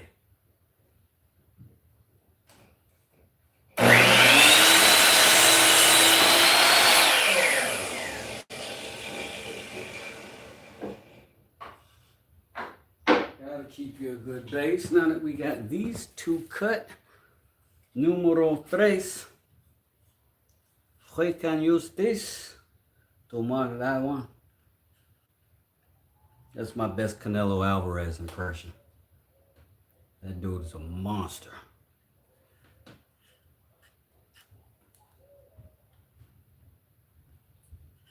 Lining these edges up, making our final mark.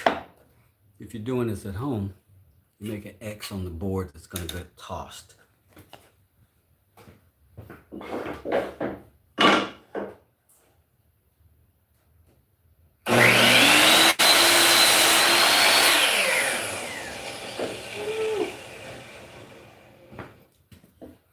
Listen, safety's sake, y'all put on goggles.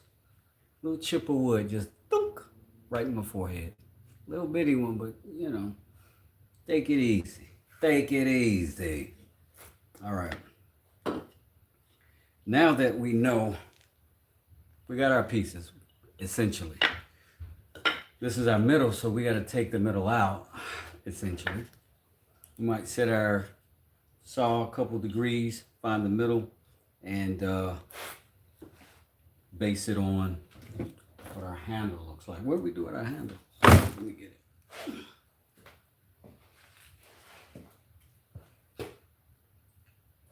What did I do? All right, that's him.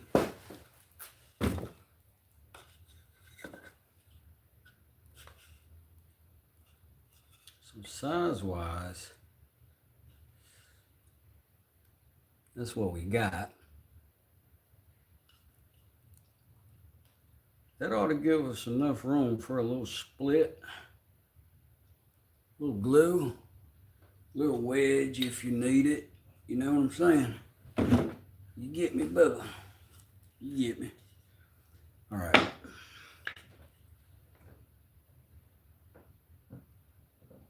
Yeah. Let me see. My dad boxed back in depression until he started having some head issues. Oh man, that's tough to hear.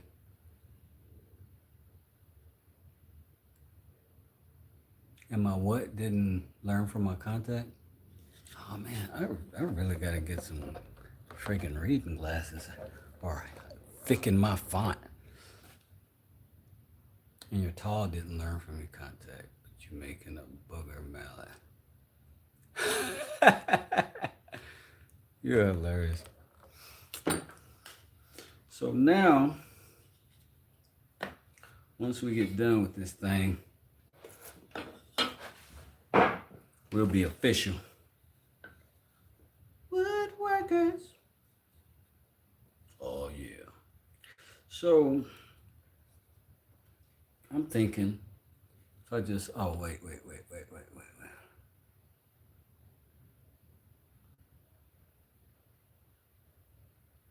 Oh, the fighting is better with the lights off. Golly.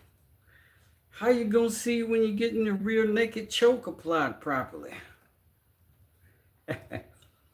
Or do you, my friend? Yes.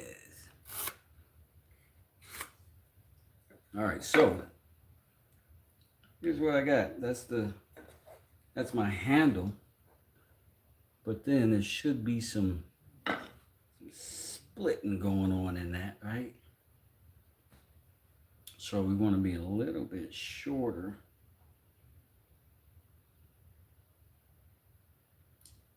And what we got here, it'll taper out and we'll be able to put in some wedges. We'll keep it super simple today. So I'll do that. And that ought to allow me to sort of kill that line. This is a thick pencil lead, so that's what I'm doing. That's what I'm doing. I'll put 2 good wedges in here.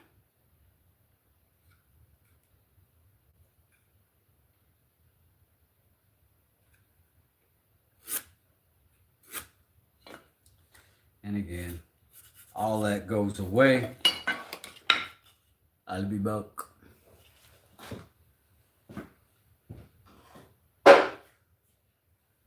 I'm not gonna be back. I'm gonna show you right now what I do with this kind of situation. Real fast.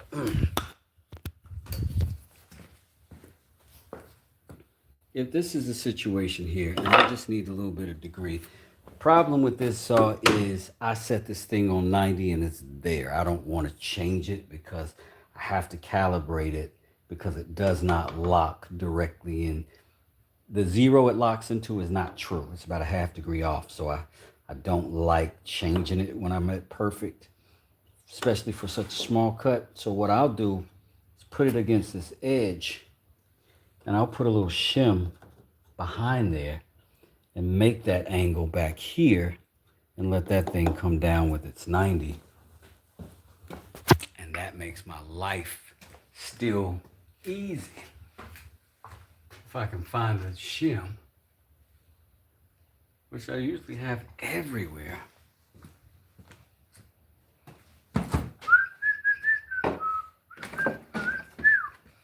But, you know, you can always make a shim.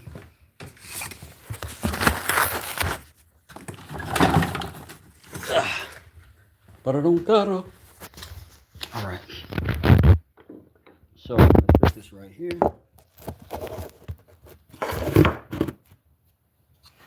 And then I'm gonna adjust my blade to my cut that I want to have. Remember, the outside of the teeth on that side is where I want. So that's where my shim stops everything and gets the action that I want. So now it's there. Now I'm good. Stanced up. Watch it.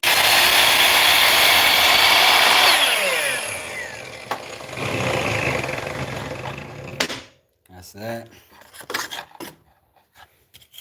Now, similar story could go on this side. Let's get these teeth lined up.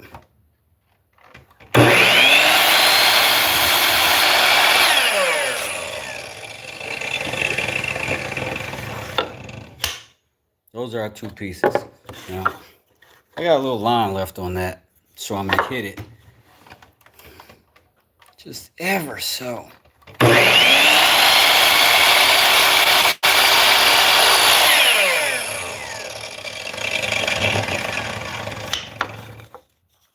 And you see that little belly? That's because our degrees have been altered. And that's what we wanted. So now we're back Back in the saddle again. Back on the old steed. Now, here's what we did not do. We didn't finish the outside of this at all. But that's okay. Because we're going to leave it rustic. Or we'll sand it later. Either way, what are you going to do? Now, I'm going to lock those together like so.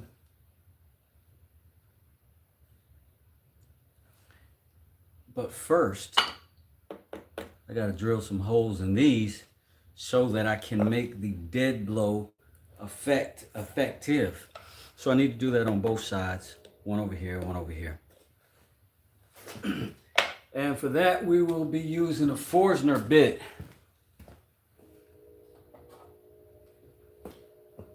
Everybody loves a Forstner bit.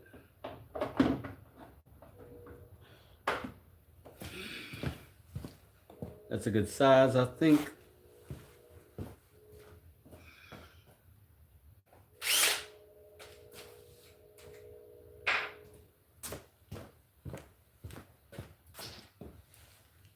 We don't necessarily have to be very, very particular about where we put these. We want to make sure we don't split the wood. But other than that, I think we're just going to aim for center-ish. Thank you for likes. That's the first time in the history of my channel that I got the same amount of people and likes at the same time. If I had an applause machine, yo, I would be going mad crazy right now, B. All right, let me show y'all. Little vise has got a lot of uses, ladies and germs. A lot of uses. Today is no exception.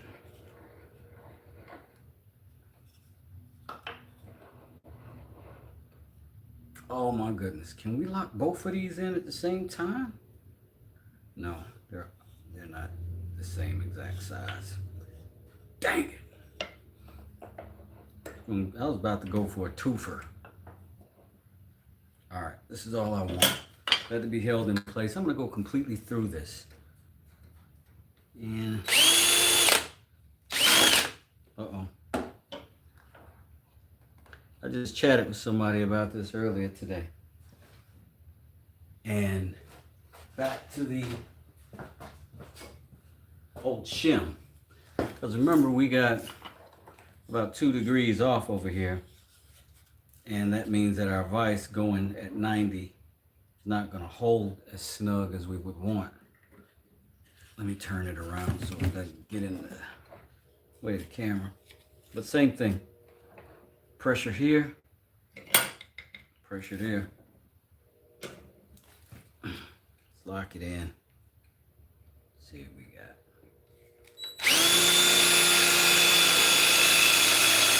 Same thing. Stance, right? Can't fall, can't stumble, can't lean.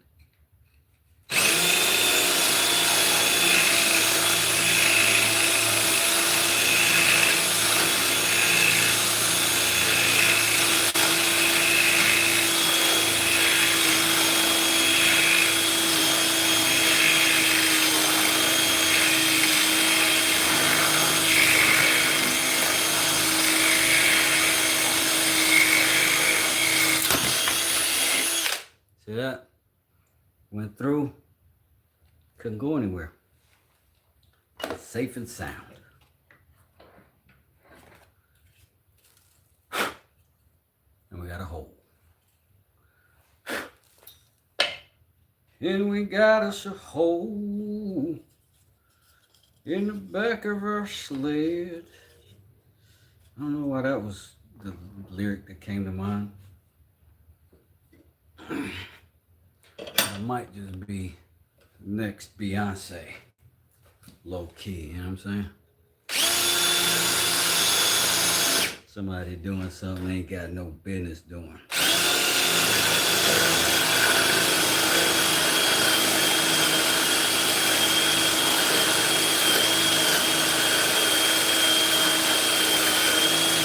Now, here I am actually putting my weight on this like a drill press. But watch when I go through what happens. Because of my stance is made for me to drop an inch, not a foot.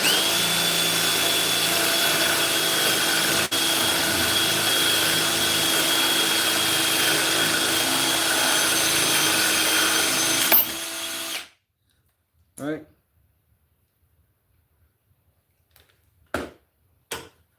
You drop down that inch, and even if you miss it, you go 2 inches, right? So you're good.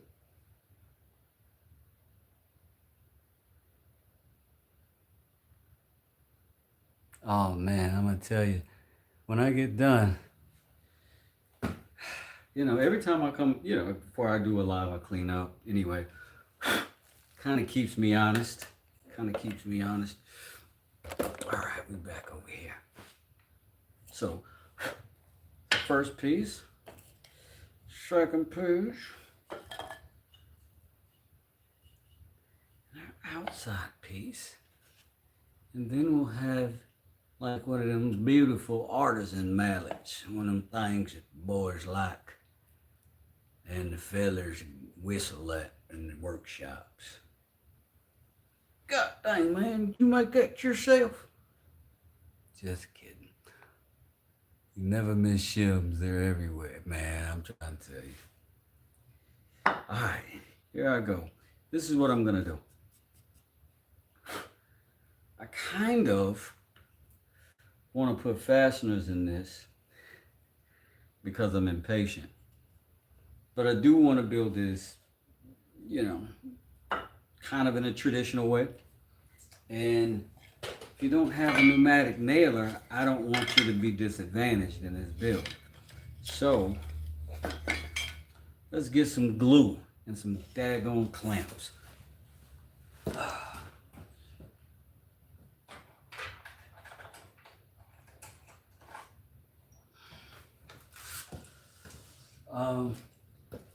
If you're a beginning woodworker,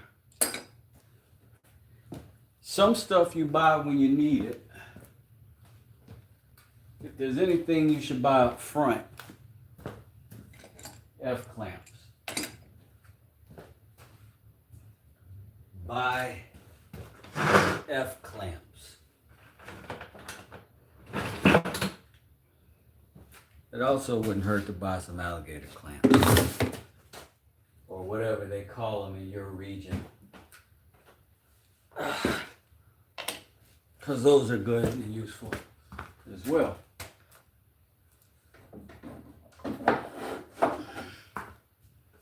Now, whenever I'm doing a glue up, I will bring delicious coffee.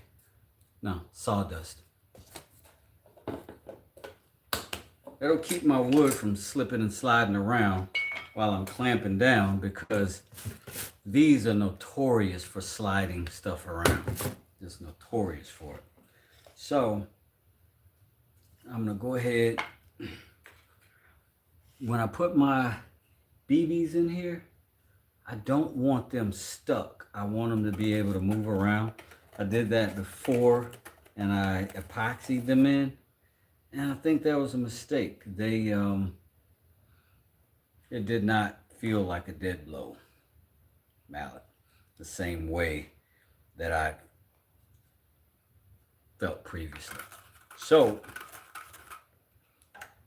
and then I'm gonna just mark these A and B and A side over here, B side over here. That way I keep everything copacetic, so to speak. Put the B up here, the A up here. That way I know it's the top, you see? That way we got the reference on the front, back, and the tops and bottoms, because this can get confusing real quick. So I made these marks, I made these holes, and now I'm gonna make lines to reference these, so that I don't put unnecessary glue in the middle, because I do want to have the experience of pushing that handle through putting a wedge in it. I'm feeling good about myself. So that's what I'm going to do. So we're going to make sure our glue get to the bottom of this bottom. When that happens, I spend my time cleaning the tops,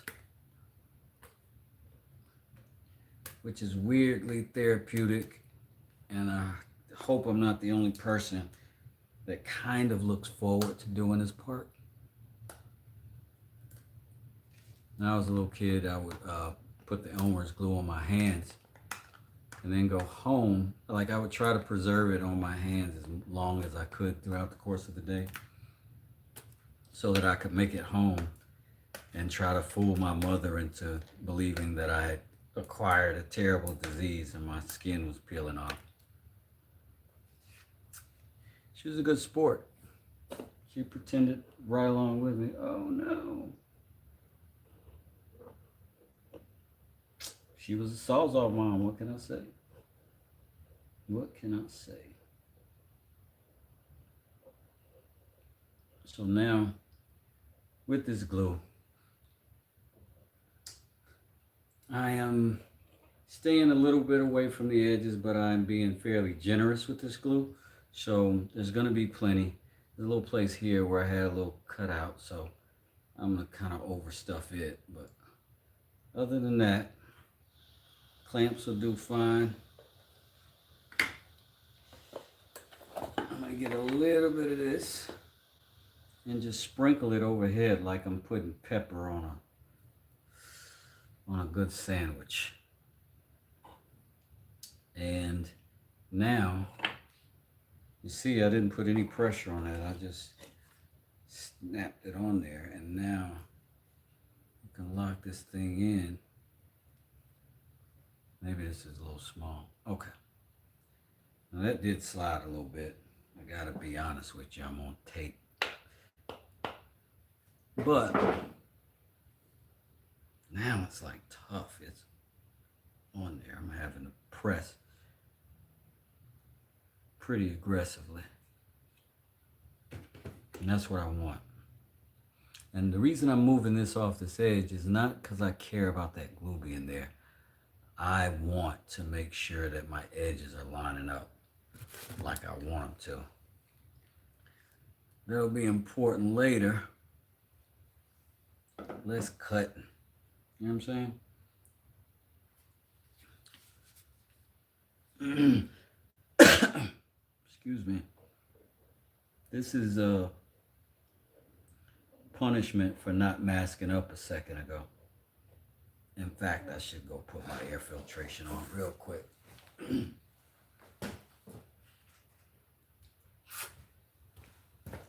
Air filtration unit activate.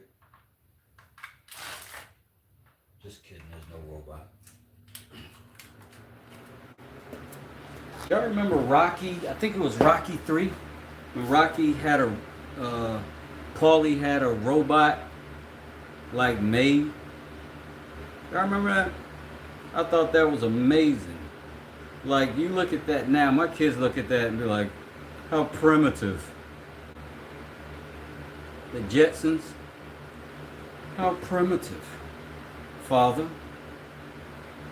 no telephones where you could actually see the individual. Father, such is absurd. Must have been a ghastly existence.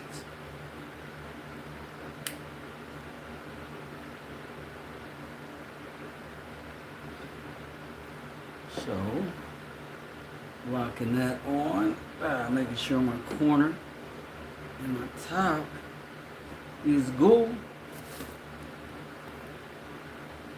Put another clamp on it. Clamp on it.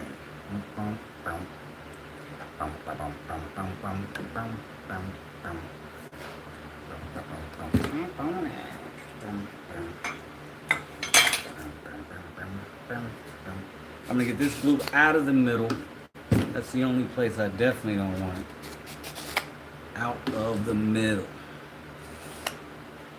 That in the middle, a little, do we know every little, diddly. I remember that? Big point. All right, that's part 2, right?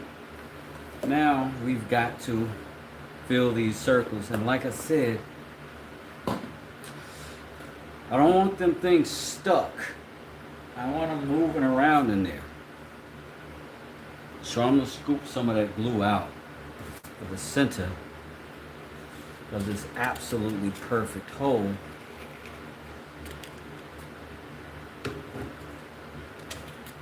For the size of my shim.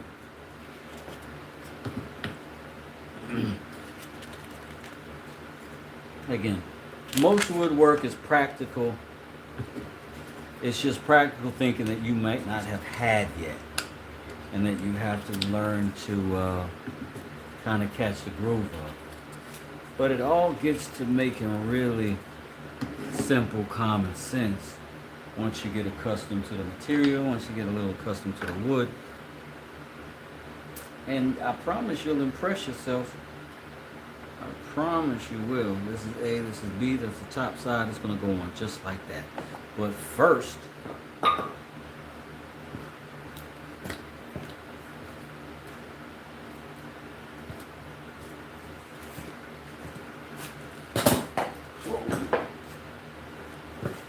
all that horse stance talk, right?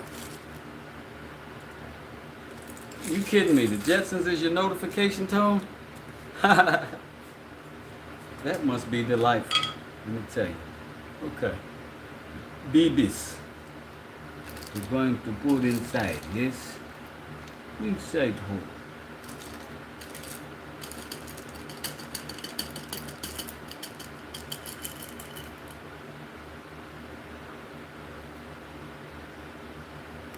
Now that was perfect. I was like all of those. And now I got this cool little container. Maybe I'll make some paste wax and keep it in there. I like a little metal tin, you know what I'm saying? Yeah, man, I don't want to fall. That'd be crazy. Just cracking my head live on YouTube. I might get some monetization then. They'll be like, hey, let's go back and watch that again. Then I just have to live my whole life being YouTube's Jim Carrey, just cracking my head open for a laugh. But you know, give me Jim Carrey money, I'll do that flip. I don't know what I did with my scribing knife, but I guess I could just tear this package open. And this is just Daisy, because I forget what I paid for these. Not very much though, and the reason I'm so frivolous about them, these are the wrong ones for the little pellet guns I got for my sons. Theirs takes the little round ones. And these are weird, like shaped like a little arrow kind of. I don't know if you can see that. But yeah, it's been a while for me since I was firing daisies. And I didn't see the right ones while I was there. I thought they were universal. I was wrong. But heck, I might melt some of these down and make fishing weights out of them. Definitely could do that. Whatever my leftover is. So I want them in there tight, but you know, with a little room. You know what I'm saying? Tight, but not too tight. Full, I should say. Do I live in Dalton, Georgia? No, I'm in Douglasville, which is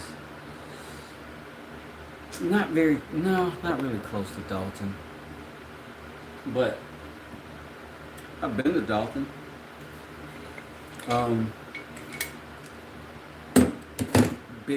The whole town works for the carpet people, right? Like Dalton carpet is huge out there. When I was project manager for a real estate investment firm, we had contracts with Dalton where we'd come out there and just get trucks and trucks of carpet and go dump them in all these houses. Look at that. This is what we were after, ladies and gentlemen. That's our handle. That's the head of that thing. This has given me the confidence to go ahead and glue this and prep me another couple of clamps so that I can fasten all three of these together and let that be drying while we get this handle looking like something worth swinging. Give me a second. Be right back.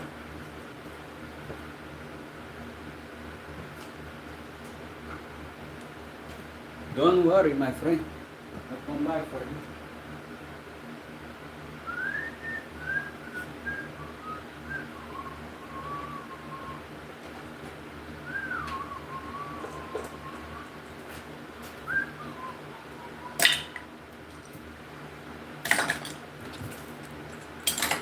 Three of these little bitties ought to do us. That ought to do us. Let's get us some glue for that, wherever it may be.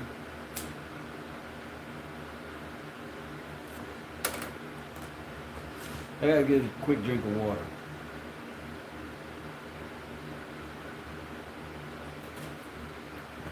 I think we're doing good with our mallet build, ladies and gentlemen. I think this one's going to be a winner.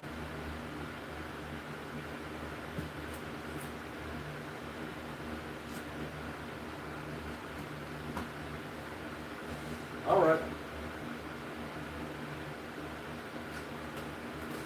Are we ready? Woo. Now, some people will spread glue with a little brush or a little card over big spans and stuff. I'll do that. Little stuff like this where I'm getting squeezed out, I've never really had a problem. And you know, in my industry, that's kind of a joke when people say that, 30 years, no callbacks. But it's true, I never really had a problem.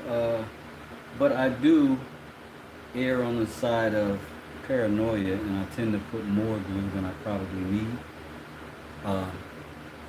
as you can see. But there's no way that glue is not spreading out in there and covering the rest of that, particularly if you're doing both sides. So even if it were, it's like 100 points of contact, and that's probably going to be just fine. And again, you don't have to worry about dusting the sawdust off of it. The sawdust I add to it because it helps it bond. It helps it grip a little bit, and it'll absorb right in, and that's not a problem at all for the glue whatsoever. But I don't want this shifting around if it's possible. A, B, B, B. And I am just going to do the top, the bottom, and the edge because I don't want those pesky BBs getting in my glue. So I'm just going to kind of approximate this thing, making sure I get my edges good. Know that I'm relying on the inside of this and all that good glue in there, and not fretting too much about it. Alright? So now we compress. We're all lined up pretty good, as Larry David would say. Pretty good. Yeah, pretty good. All that wasn't good.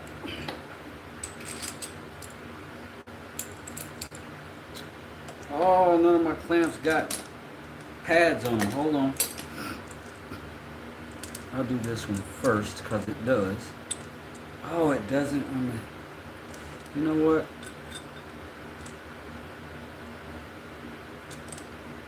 We don't need to apply 1,000 horsepower of torque. We just need it to hold this glue till it dries. Couple of twists, and I'm already getting the squeeze out. That's plenty. Don't overdo it, Wes.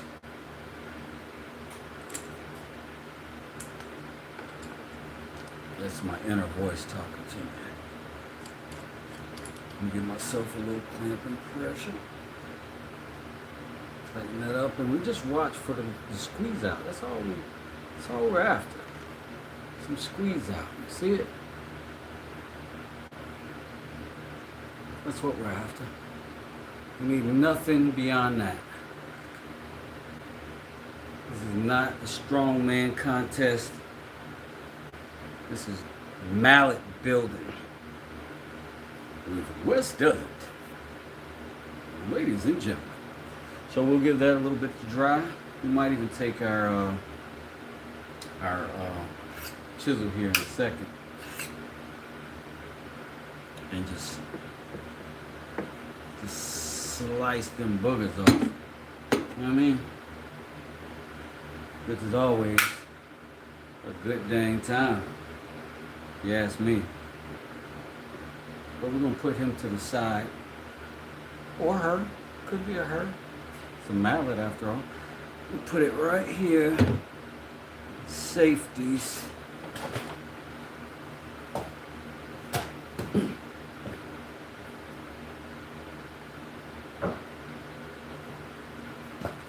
Tell it's been a long time since these legs did a roundhouse kick.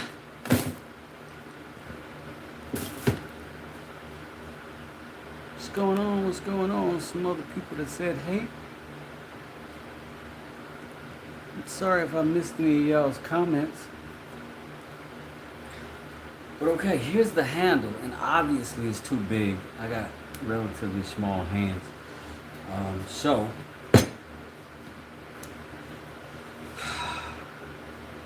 I guess we got to figure out a design for this thing, like how we want it to look.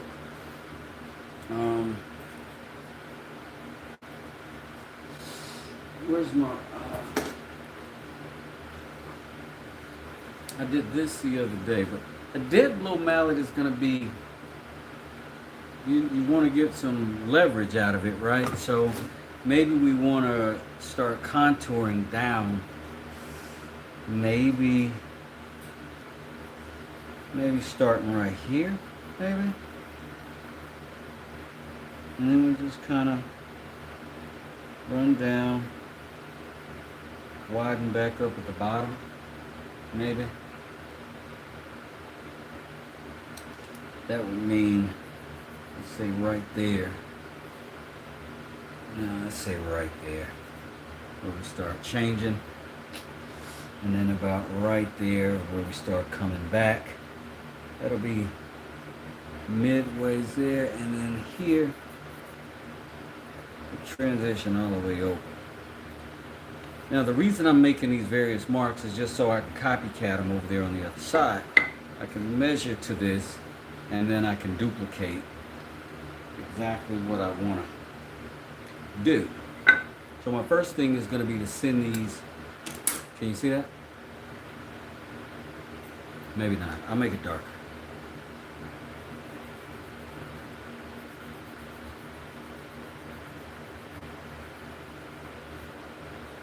See that?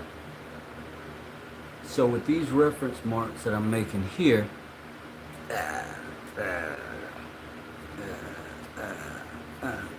and it can really be anywhere along that line, right? Because what I'm going to do is bring them over, measure here to here, here to here, here to here, there to there, up, hit all those same marks on the other side. Watch.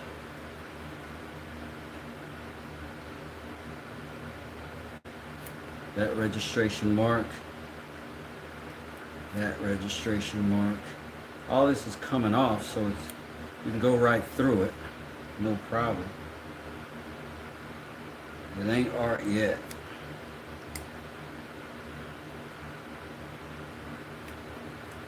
Right? And now, that makes it a lot easier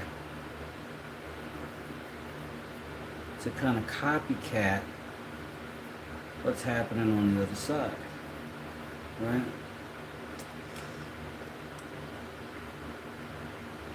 And then even if I just wanted to make that one relatively straight, and then later on say I want to come back and refine that edge, it's pretty easy to do from that point. So I'm going to come right here, same thing. And same thing, all the way up top. Right? And now that's contouring back in.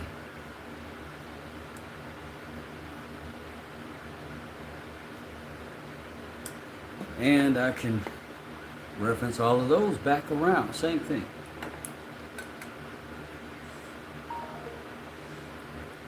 And I know this is the boring part, my friends, but I'm trying to show you and be entertaining in the meanwhile, because I want you to woodwork with me.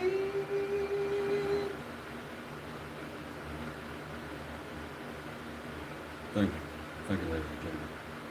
So I'm just referencing these lines and I'm sending them to the other side. And I'm sending them to the other side because I want them on the back so that when I begin to carve, I can make sure I'm doing the same thing on the left to the right. I can do the same thing in the front and the back. The front and the back's got a little bit more give and a little bit, you can vary that a little bit easier without a problem than you can left to right and throw it out of balance. Hands want symmetry for some reason.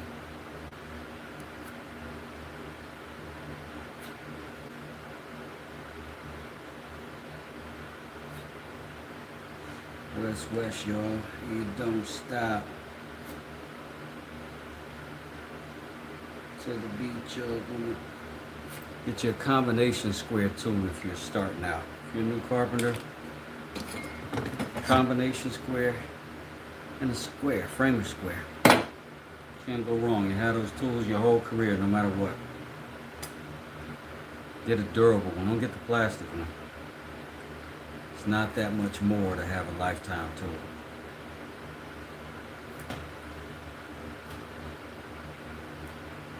Like you ain't got about a $900 table saw, but you should buy the $7 square.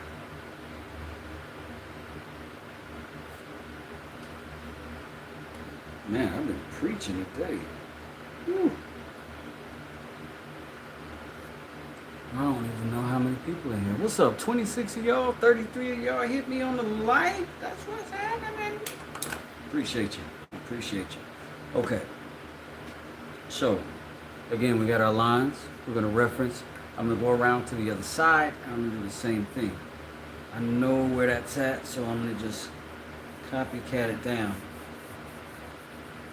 And you can kind of scribe with your hand if you get used to it, right? Just keep your finger in the same place and you can duplicate, right? This curls in, boom, more or less, boom. We'll refine it as we go. This still starts my curve, that starts my curve, that finishes my curve, that finishes my curve, it ends on that end. Now, this definitely may change as we go, but we got a great reference. Because similarly, in the back, in the front, and we got reference marks on the sides for our saw. so that we can send our saw down and get to that depth, and not have to be as concerned about our chisel going with this grain and tearing our wood out beyond what we want torn out. So I'm going to lock this down into my little vise here.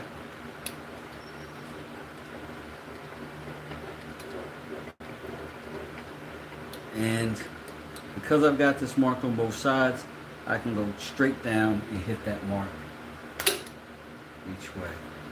I can't believe something came in here and tried to bite me. You see that? Dead now. Let that be the lesson. I'll kick all this stuff up. I'm just kidding. All right, here we go. We are going to, same thing. We're just going to lightly score a little line right here. Now, I talked a little junk about the Japanese saws, more about my inability to use them. But I am really familiar with saws in my hand and stuff like that. So if you are not, then here's a trick.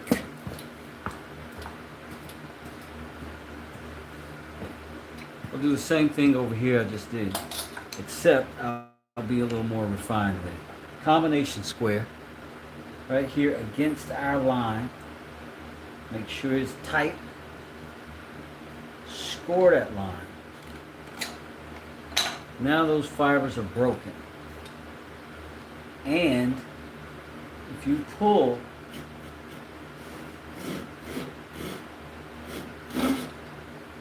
it'll follow that cut a lot quicker, a lot easier, and that's a better situation than freestyling it the way that,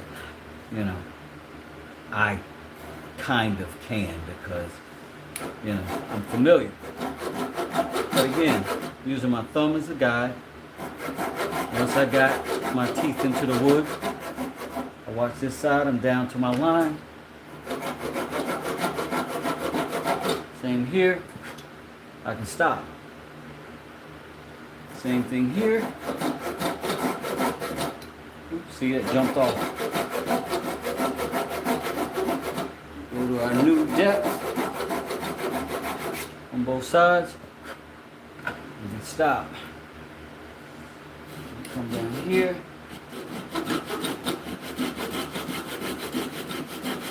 Same thing.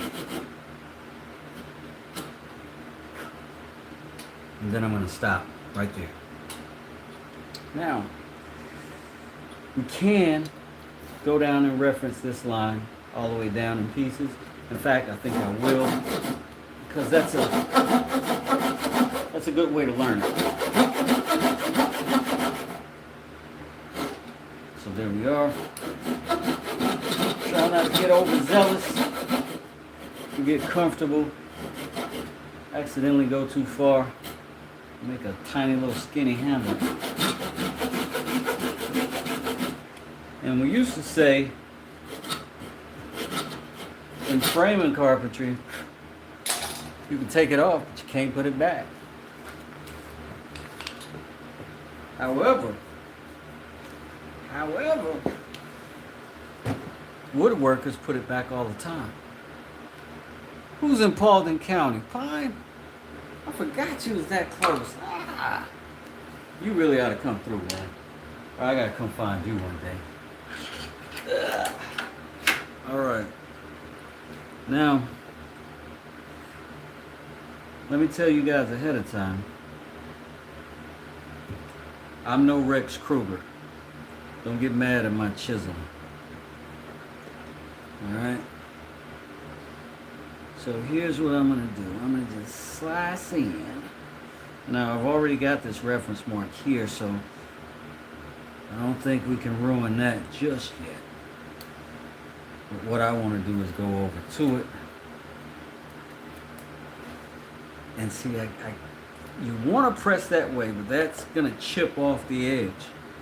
And I don't want that, so I'm going to come back over to this side and work back towards the center, going with the grain of the wood. In this case, I'm going to flip that over a little bit so that I can go a little differently in my approach. Now, there's a lot of ways to do this stuff. Now, here I'm trying to stay fairly shallow, so I got my bevel down, and it'll help me control that. Because I'm putting downward pressure. My thumb is acting kind of like a fulcrum right now. It's all the pressure is right there on my thumb. And I'm just creeping forward a little bit with that. You know what I'm saying? So we can just take a little off at a time. And this is not the sharpest chisel. I'm not going to sharpen them right now, but let me see if I can get one that's a little better.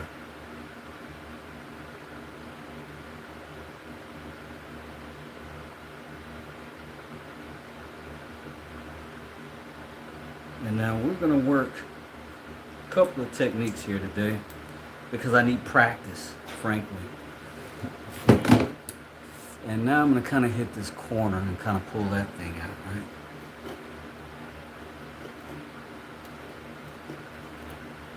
So, if we do it like that, a little less timid, a little bit more aggressive, takes a little more power, a lot more control. But, results are absolute. And we're doing it this way again because I need practice.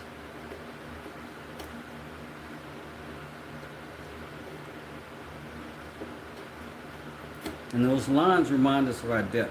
Sometimes we can get a little timid about that, but we know we're not deep into that wood based on that, right? Based on those little cuts, we got to get down there to where that saw hit. So we take a little bit off at a time, and we get comfortable. And once we are, then we can take off some more. Try to keep it from getting away from us. But those little lines right there, those little references, are going to stop those chips and help us.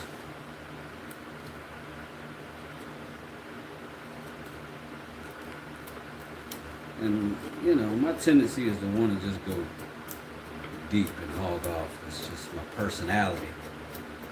But here, kind of using that technique I talked about earlier where I'm sort of moving it forward, but only as far as I want. Like, that's it. That's the motion. It's just as much effort to come back as it is to go forward so that I don't lose control anywhere in the process. I don't take off any more wood than I want in the process. When I get towards my edges, I calm down.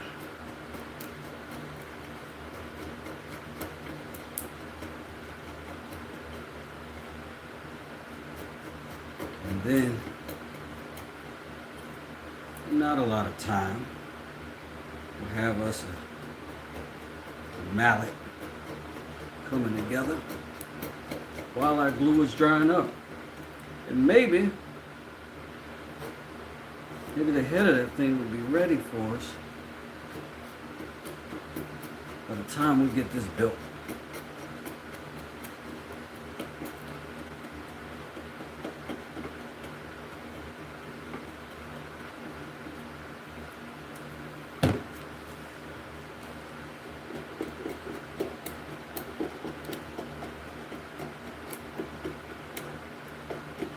And again, these are reference marks. They are not the end-all be-all. Just references.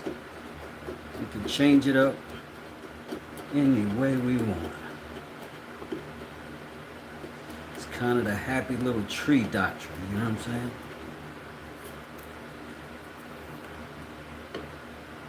And who the hell Don't like a happy little tree. If you don't like happy little trees, you can get out of the chat right now. Yeah! We don't want you around here. Happy little tree hater.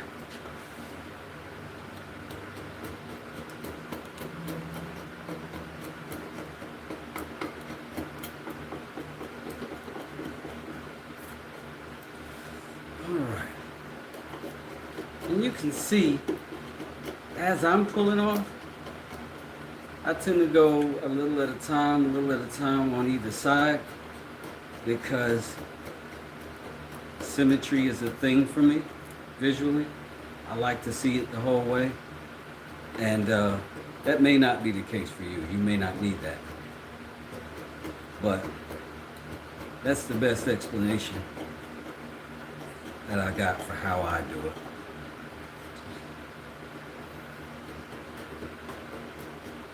And there are definitely more efficient ways of getting wood off of another piece. But besides this being enjoyable, it's fantastic practice with these chisels. And this pine is a really unforgiving wood in some ways. It's almost too forgiving in some other ways. And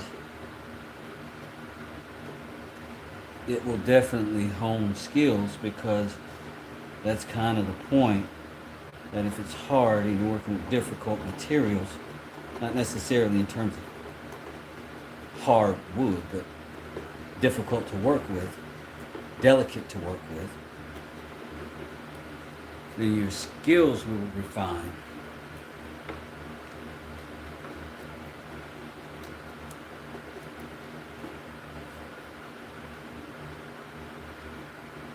They just will. And then when you get to things that slice and cut a little more predictably, then you'll do something wonderful. And you'll feel right at home. And you'll be able to appreciate the difference between the materials, because you started at an extreme. And that's kind of where I did with carpentry. Starting on the roof, much harder outside than inside. And if you can handle outside, definitely can handle inside.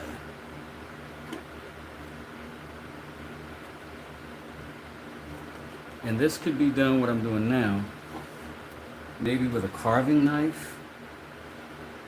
You could definitely do this with a spoke shave. And I've got both. And I definitely have sanders that could make quick work of this. Even files and rasps, maybe. But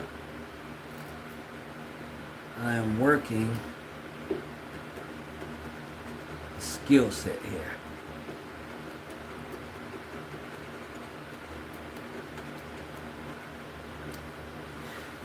You find something that doesn't matter if you're ruined, right?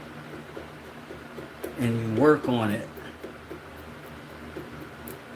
like the world ends if you ruin it.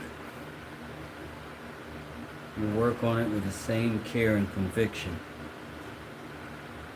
And there's something enjoyable in that, without carrying the burden of disappointing customer, client, whatever, should you make a mistake. Like, shoot the half-court jumpers in practice, right? So that if you ever have to, do a buzzer beater, you've got some legit skill set and practice under your belt. You're gonna win that game.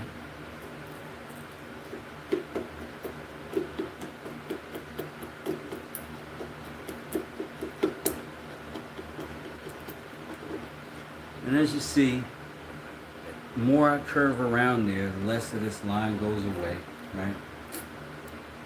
And I've got some plans for that. Now, because I'm developing ideas as I go. One of the important things to remember as a woodworker, carpenter, artist, whatever, even in a business negotiation, don't be so sure of what you want that you wouldn't take something better if it were to come along. And sometimes I see a better design as I go. Sometimes the wood tells me that. Sometimes the chisel's gonna tell me that.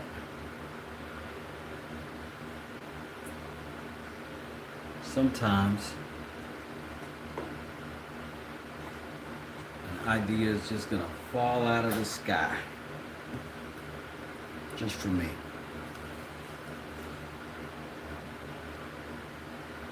Alright. So now we're gonna go ahead and flatten this out. I'm going to go ahead and bring these lines down, which means a little more aggressive, a little bit more material, but you see we got those marks there to stop that chisel from sliding through. The sharper the chisel, the easier it is to stop, actually. It's not very sharp, it's unpredictable, it can take off a little bit, like that. And the sharp one stays embedded in that wood, and without me having to put as much effort, it'll slice through it. So I'm putting less torque on. So I'm less prone for the unpredictability of split.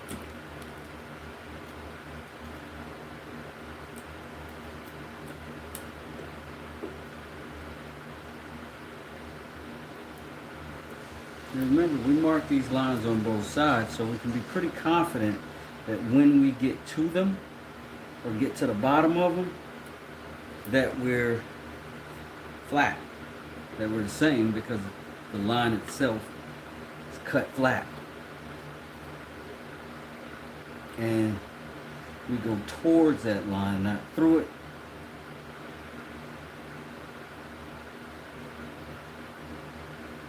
And that little wiggle, let me slice right up to it without much problem. Take off a little more material here.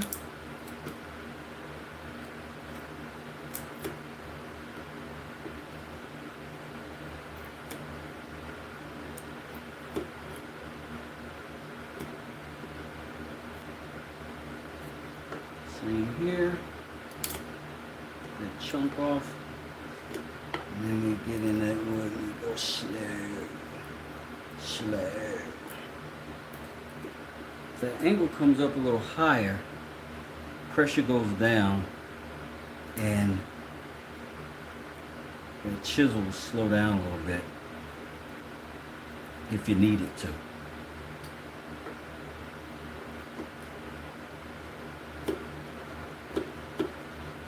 So when I want to go fast, I'm low angle, you know?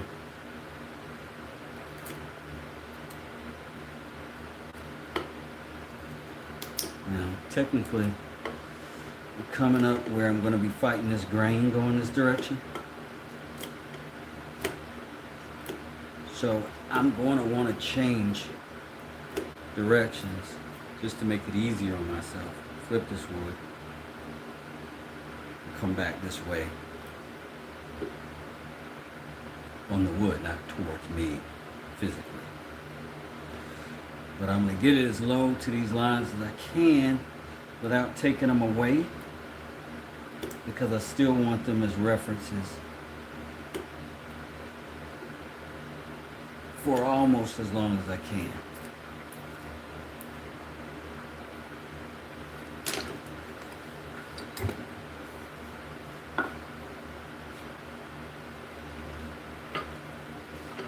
And now, back downhill. You see where I'm moving my thumb back so that if this cuts free, that splinter doesn't come up into my finger? And you definitely have to think about that. That'll keep you safe.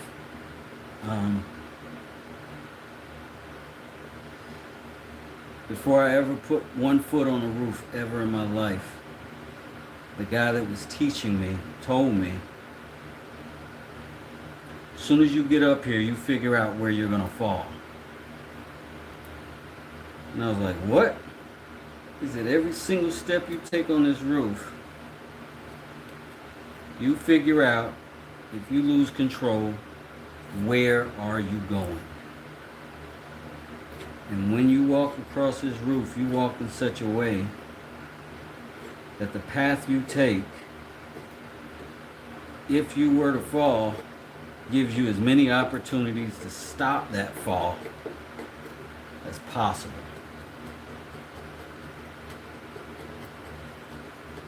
It's great advice.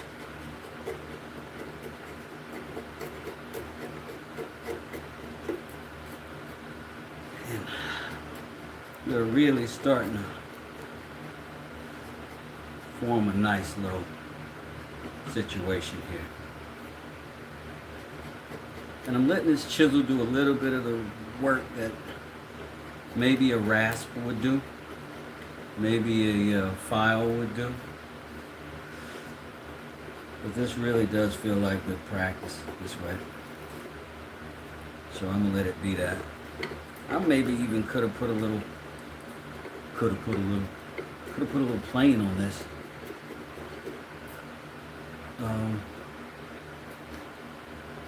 But that's another practice for another day. Today, this is what we are.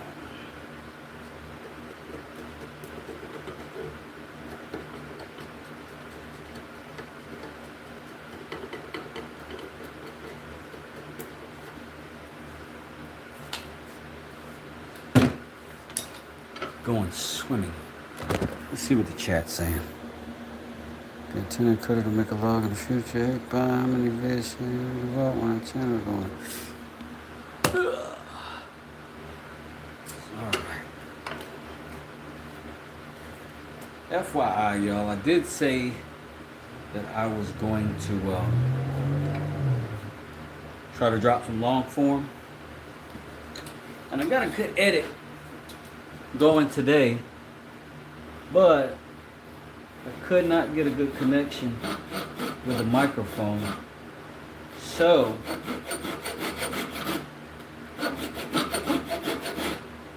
I am going to drop that as soon as the accessory that I was lacking gets here. But I did that. How the frick is that even happening? I'm not even touching the screen. That's crazy. Green screening? Weird. Maybe I'm getting haunted. No, I don't want to stop.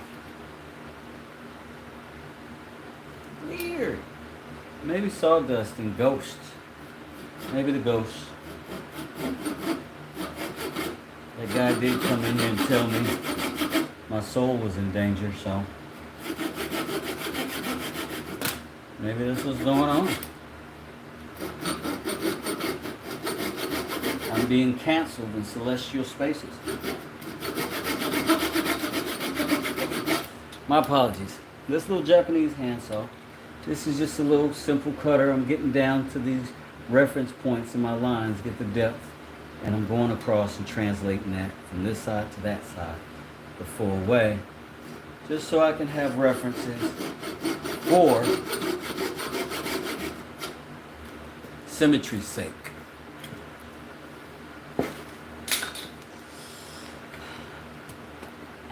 Now that we've done that, we are going to change it up a little bit because there's other stuff that I need to practice. One of those is my spoke shave. And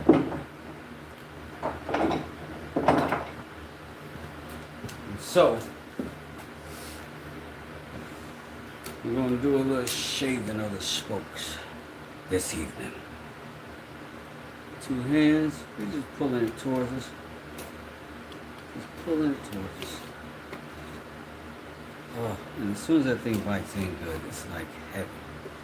It's like heaven. Look at that. And we just follow the contour of our line we already got there. Right? Let me get you a little bit closer if I could. Oh. But yes, I'm now a lifelong fan of the spoke shave. Now, this blade is not,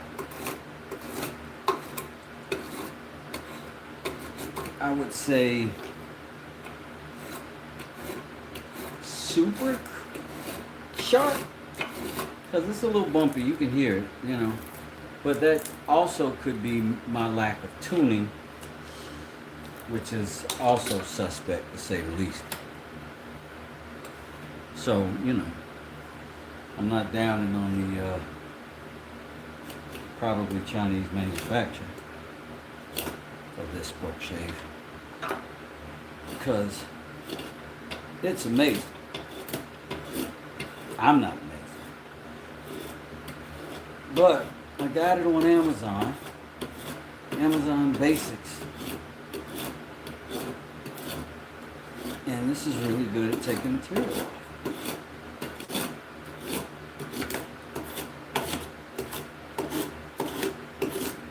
In a very sort of satisfying way to me. Like, look at that.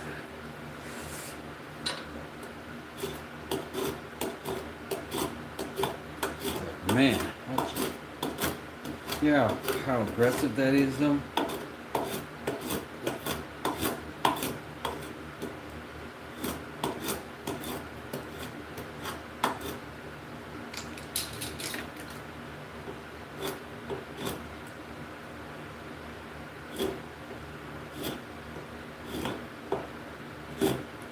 But results are results, my friends.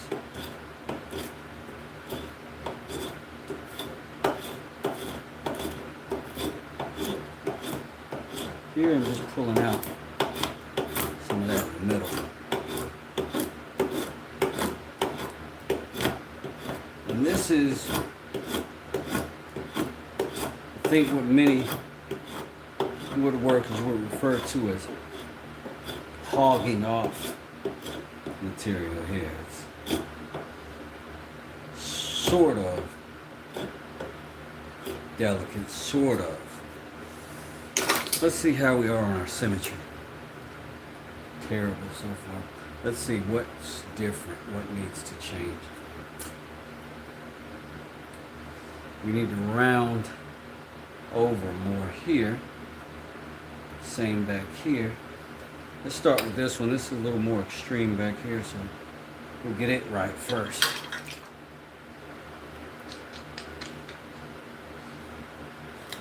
And I'm going to do that with the chisel. Feel a little more control with the chisel.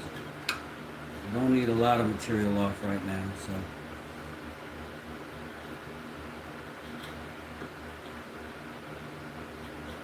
And in this way also, whatever happens on one side, I can see straight down, and I can correct on the other side as well. Notice I said correct instead of fix.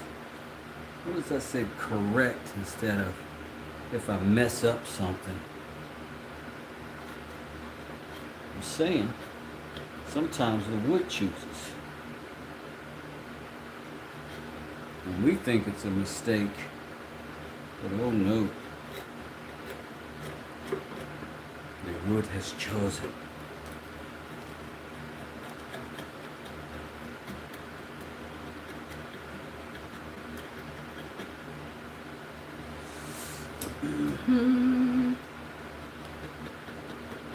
Not a bird, no plane, not even frog.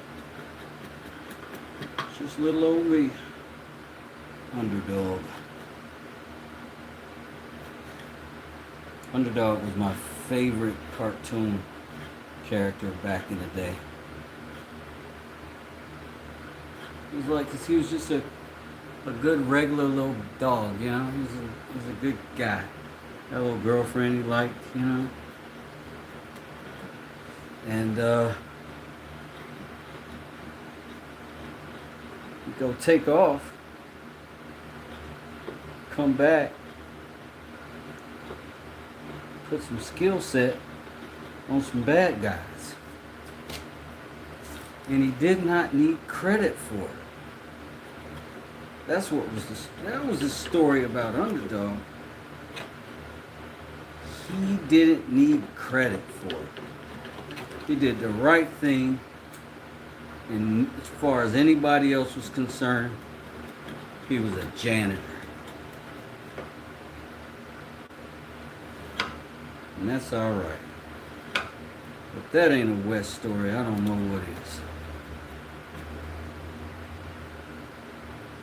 I apologize if I'm not looking up and engaging you guys' comments in the chat as much, but I am trying to salvage my fingers.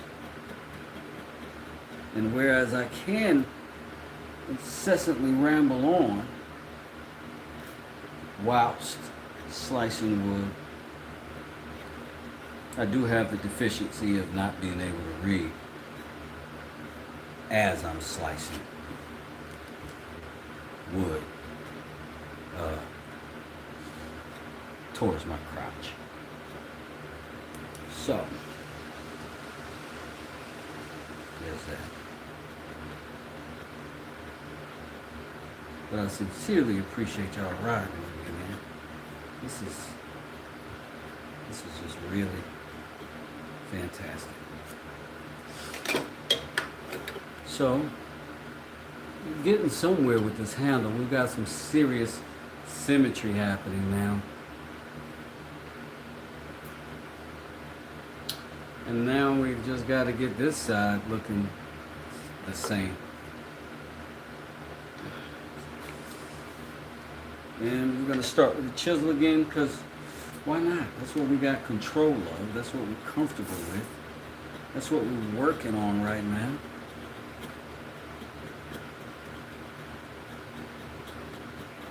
And we still haven't worked to our reference lines on this side yet. The side towards me. I don't know if you can see it over there. But I'm just coming around this corner. Woo! Chipped a little piece off. The wood chose. And it chose that we should have a little bevel right here. Ugh. Beautiful. Now use can't leave. That was one of my favorite scenes in Goodfellas, right? When they go in the bar and the bikers are in there like just busting the place up. And he goes in and says, "Hey fellas, could you just maybe hold it down a little bit?"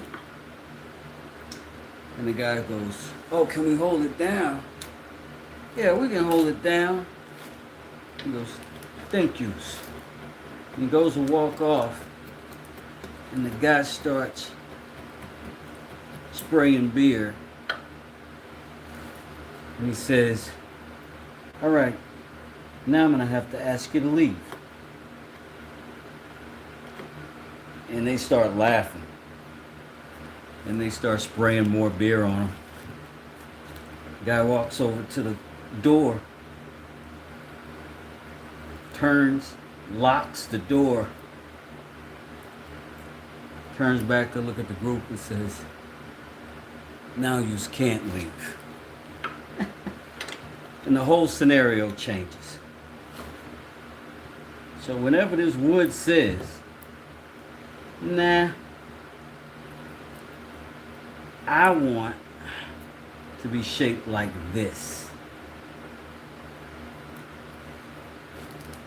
I can't go back on it. No, I can't leave. And that's when you better make the best of it. Because the whole scenario changes. You got to be able to pivot. What is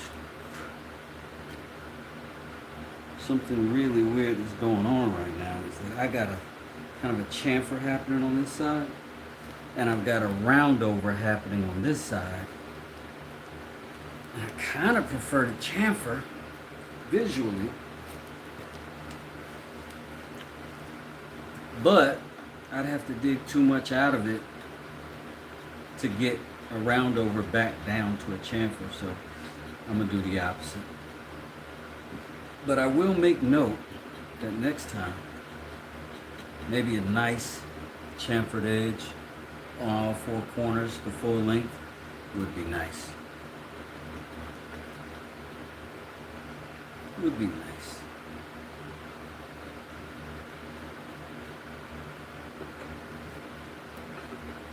But right now, we're starting to kind of sneak up on our reference lines here, our last of them.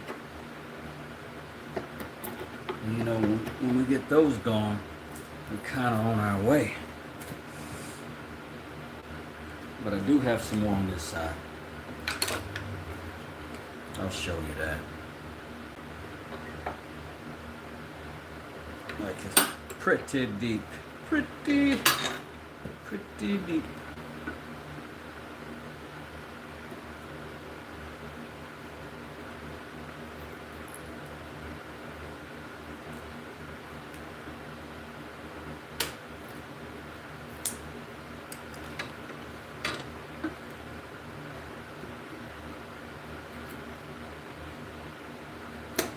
And let our thumb take that pressure. And we are not going to allow that chisel to go any further than we want it to go. It's the same motion right there where I'm not slicing anything, I'm just changing the degree. Right? This is going to keep it from wrecking our piece. Because sometimes you gotta let the wood know what you need it to do. And we say, "Please, Mother Wood, do me right."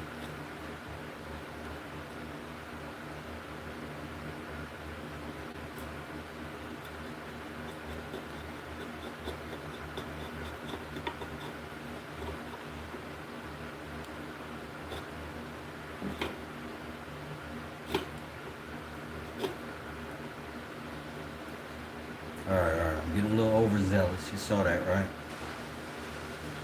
Sometimes you gotta slow it down. Short-term goals. Right now, my goal is just to taper down to this next line. Don't get excited. Don't go too far. And if I gotta be delicate,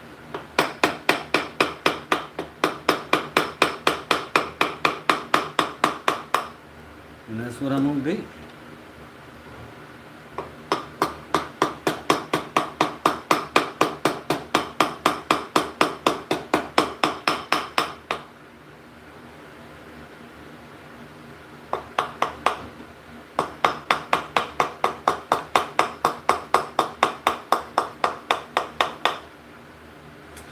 just what a fun time I'm having with this. And then with a couple of my buddies came in here tonight, which is real nice. Pine and Wood, if he's still in here, you should go check him out. Give him a follow, give him a shout, and give him a comment. He's got some good stuff. The guy's a real artist, and really developing his craft. And just like all of us, expressing himself. And sometimes that's worth watching. Obviously, here we are.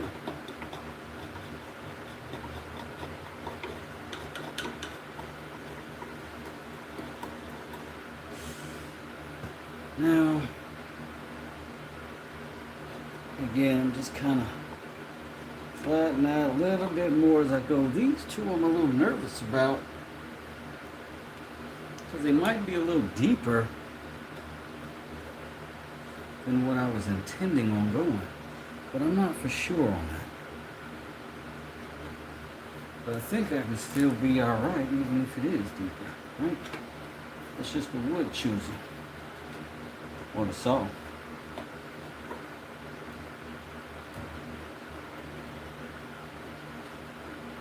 Now, it is never a good idea to have a blade headed towards you with any real pressure, right? So this motion that I'm doing is not this motion. The motion that I'm doing is this motion, my wrist. That's the motion that I'm doing. Because if this motion slips, nothing happens. If I'm pulling like this and that slips, real problems. Real problems.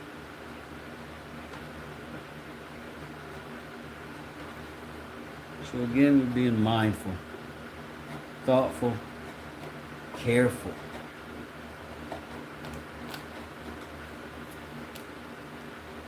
Because all of this, it's only really a couple of reasons to be a woodworker in the first place. It's like you want to be useful.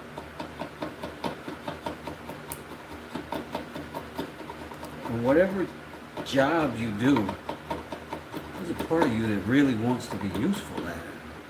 And that's basically what sustains most of us. So, useful comes with careful. So, careful about who you are useful to. Careful about what you are used for. Careful that you take care of yourself in the process.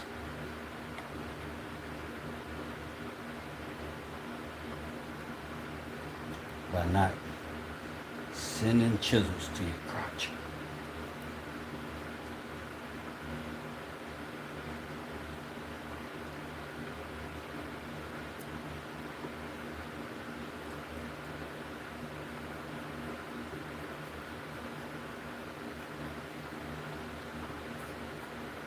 And again, if you do this differently, you can feel free to talk about it in the chat and let other people know there are other ways. This is just where I'm at. And I guess I'm just willing to be a exhibitionist about it. But does not make me the authority on it. You get to do that for yourself.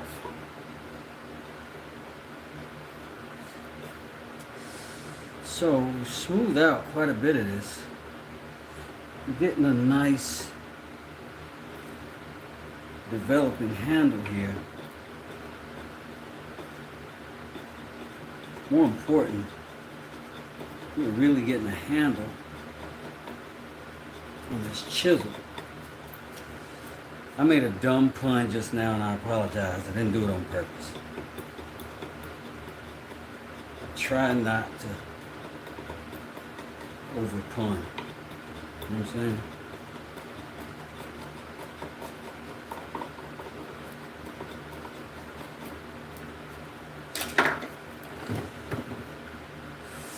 Okay.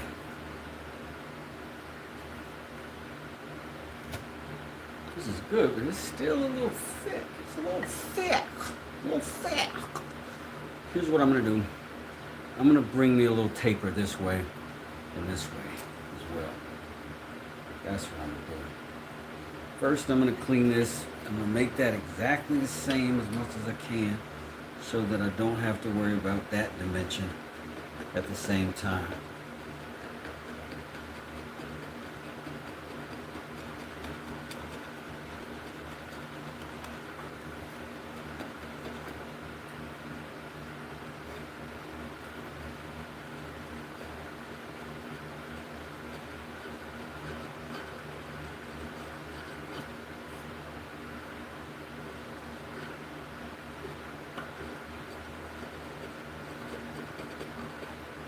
You see, this is why it's so important to have those marks go all the way around, so we got a reference point all the way around for as long as possible to get things all lined up. Because this is a very organic shape, but there should be some discipline to it.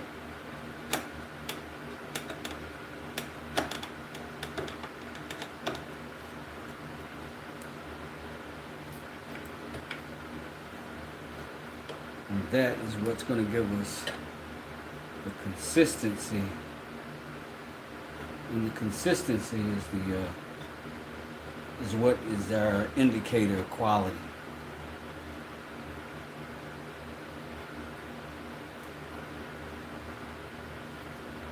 And we want to be able to roll with the unpredictability.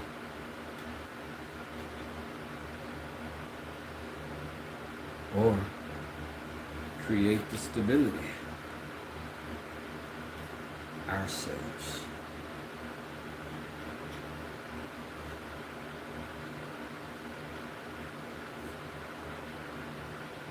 Oh, like this guy is a freaking chatterboy. Maybe.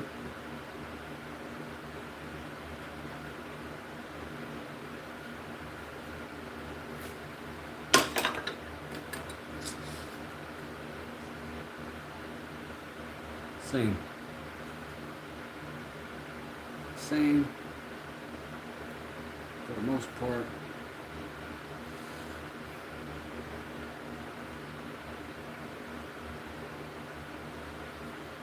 I'm gonna put a little curvature in here. Take a little bit off of this to right there. Let's see.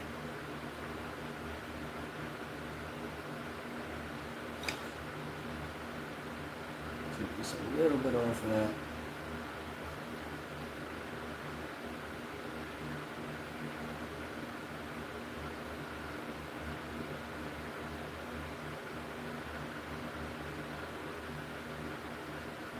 We have to mark it the same on both sides. Same technique. And then I'm going to put a little arc over here too.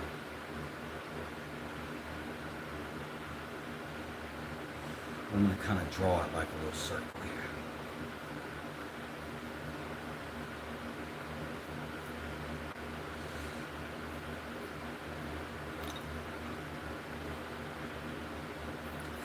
I'm going to use different techniques for that though. When we know something that works better, we got to use it. We got to use it.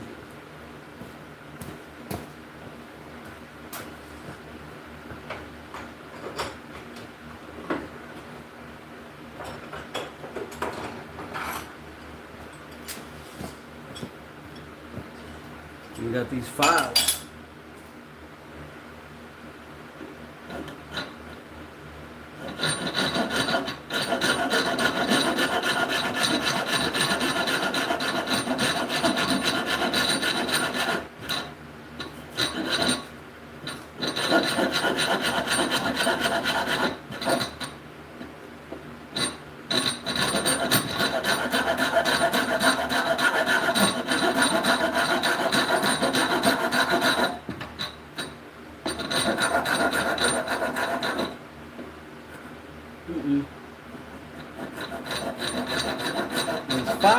also can follow a line.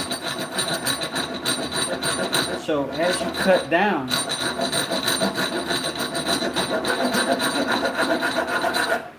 I'm utilizing that same reference point.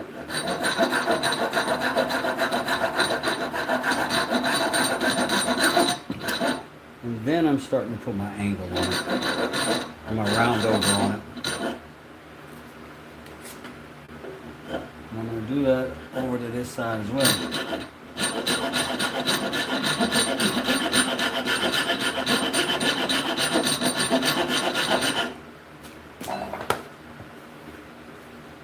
I'm breaking the rules. I know. I know. I know.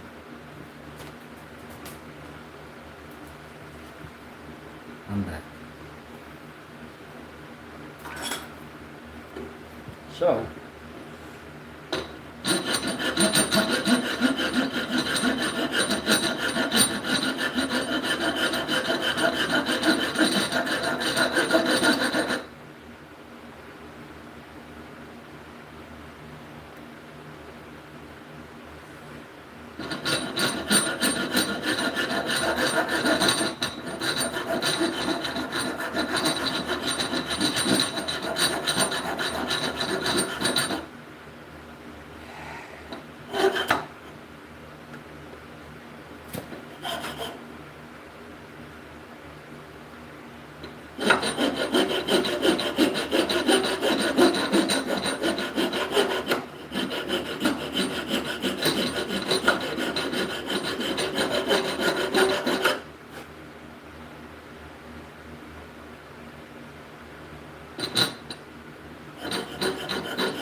now I'm doing some shaping.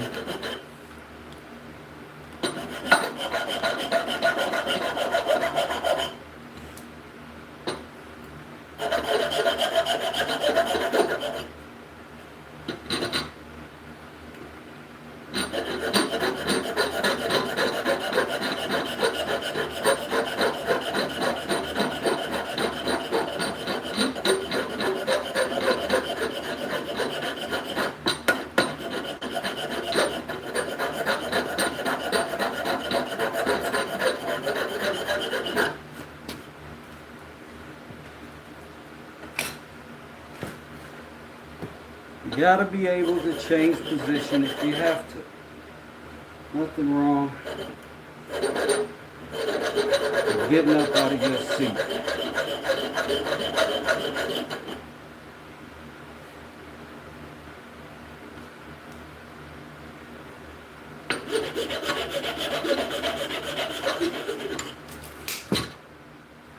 It'll kill that rascal.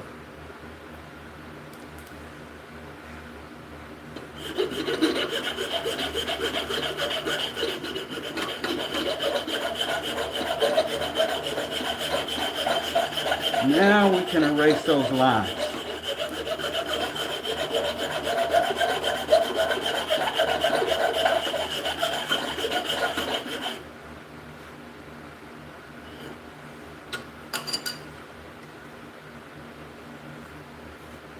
Now I gotta get rid of these.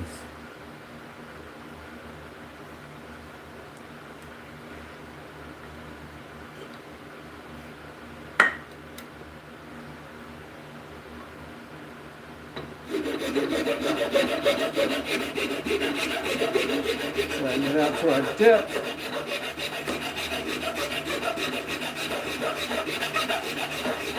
I'm going in circles or ellipses because I don't want marks. I want smooth. I want organic. I want round, soft lines. But consistent.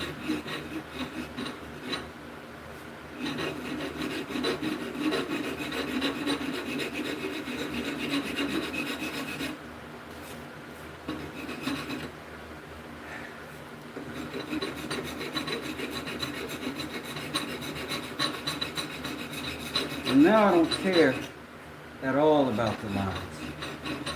Now I'm just watching the form. I'm close enough everywhere where my balance is okay. Close enough everywhere where I think visually my form would be alright.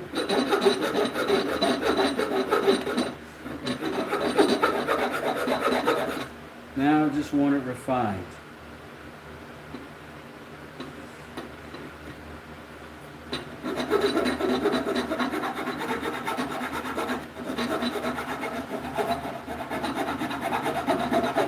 And that refinement is different for everybody. I mean, that's the fun part.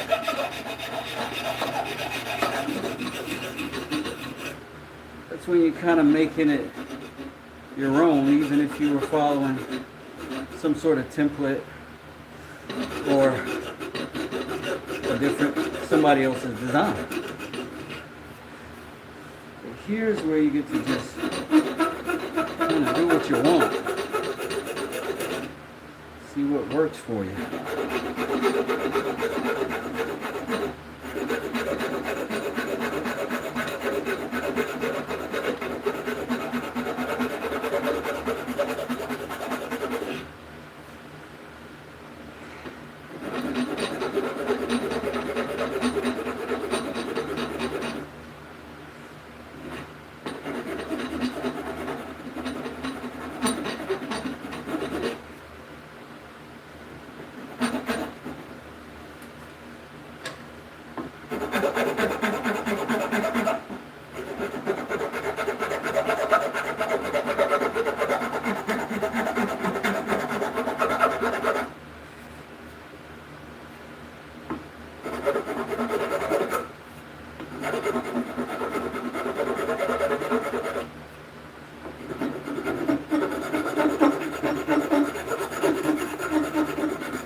Just let it bounce out of my hand.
Now, we've been building this mallet real time for however long the ticker is saying up there, but I see that in an afternoon we can get to something pretty good. In terms of form, anyway. Didn't take a lot of time. Well, I spent an hour cleaning in here before I got to it. But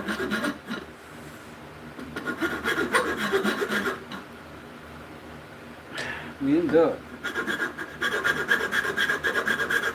it was shaping up to be a good looking handle, as far as I can see. I guess we'll know for sure once I can hit something with it.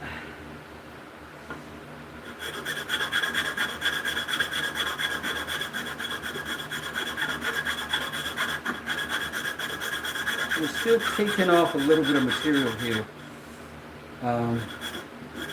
because I am still erasing the last of those registration lines like that off the tool itself,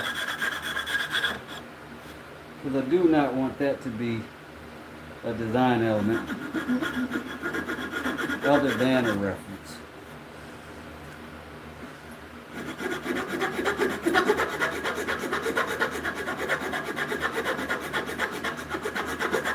So we just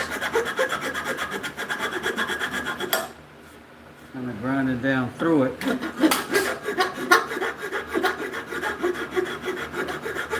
There went my BBs.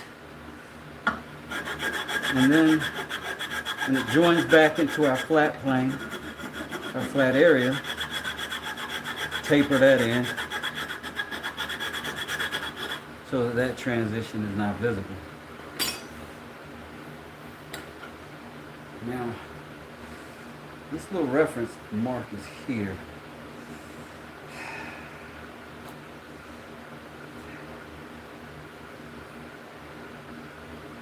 I'm curious as if I should do anything about it. I think I'm going to have to. I just don't like it there.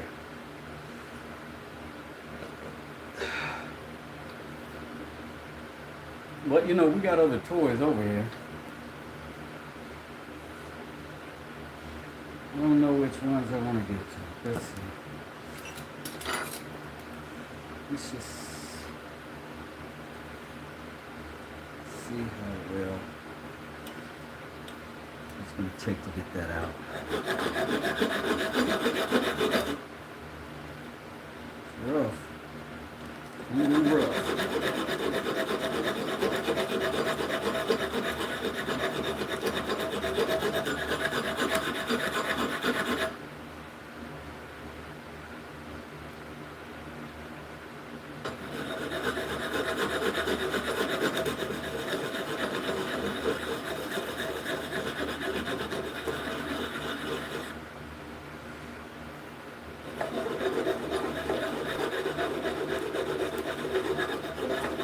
Find that.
Back to the fine.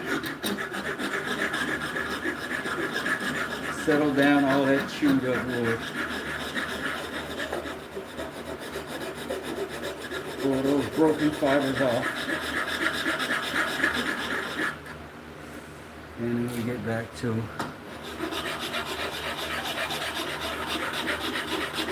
a nice, tolerable surface. Happy little trees. Happy little tree.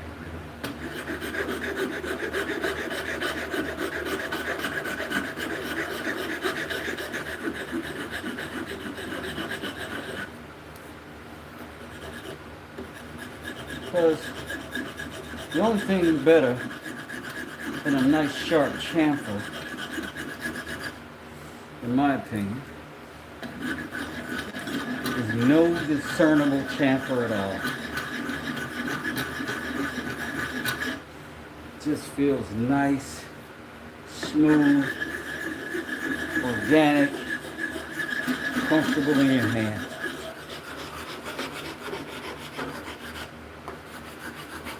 That's what you want.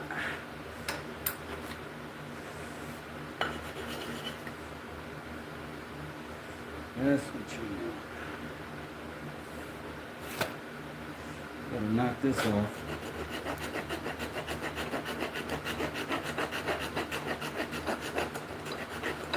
I just couldn't get it to go away.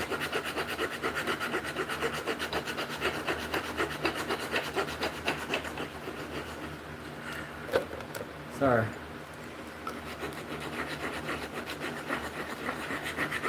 Sometimes you just need that leg out, you know what I mean?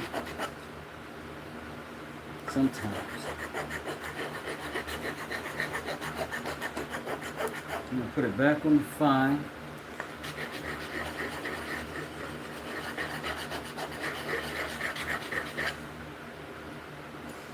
Flat. Fine.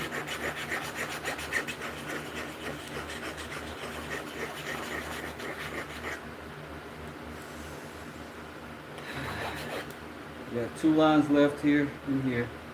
You got to get them.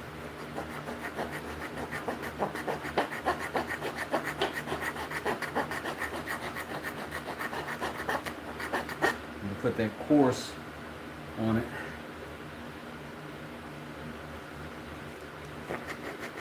That'll bust it up enough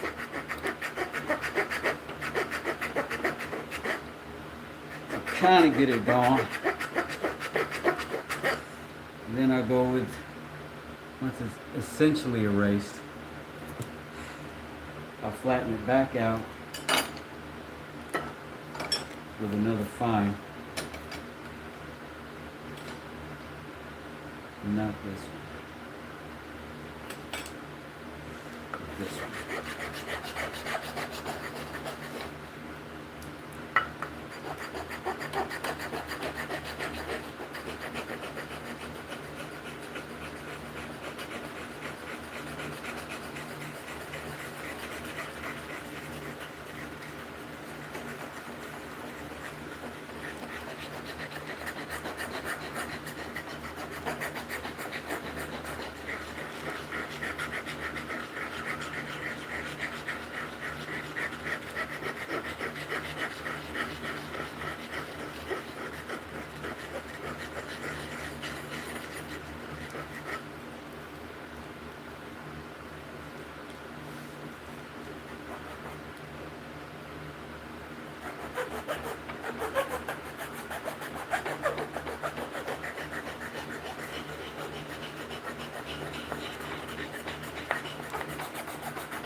So now you've got kind of this block theme at the top and the bottom, and pretty much built.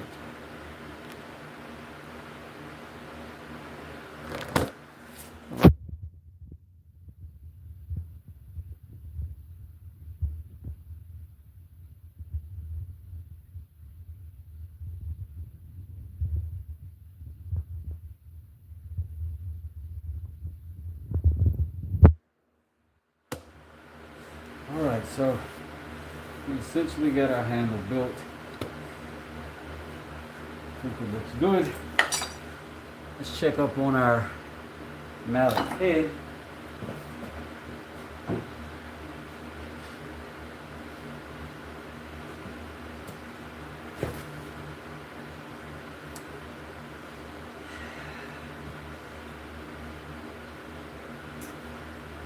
That looks pretty good.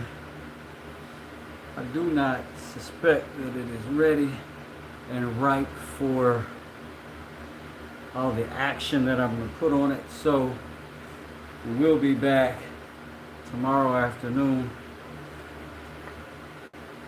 and what we'll do, put that in that,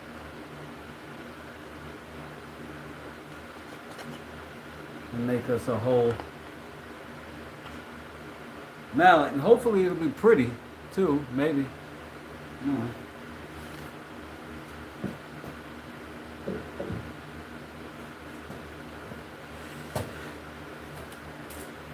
I appreciate y'all coming to hang with me. Appreciate all the likes. I appreciate all the subs. Sawdust in my nose. Y'all be good. Thanks for Russ. Thanks Pine for coming and hanging out. Specifically, you guys are great supporters, and I appreciate it. I sincerely do. Peace.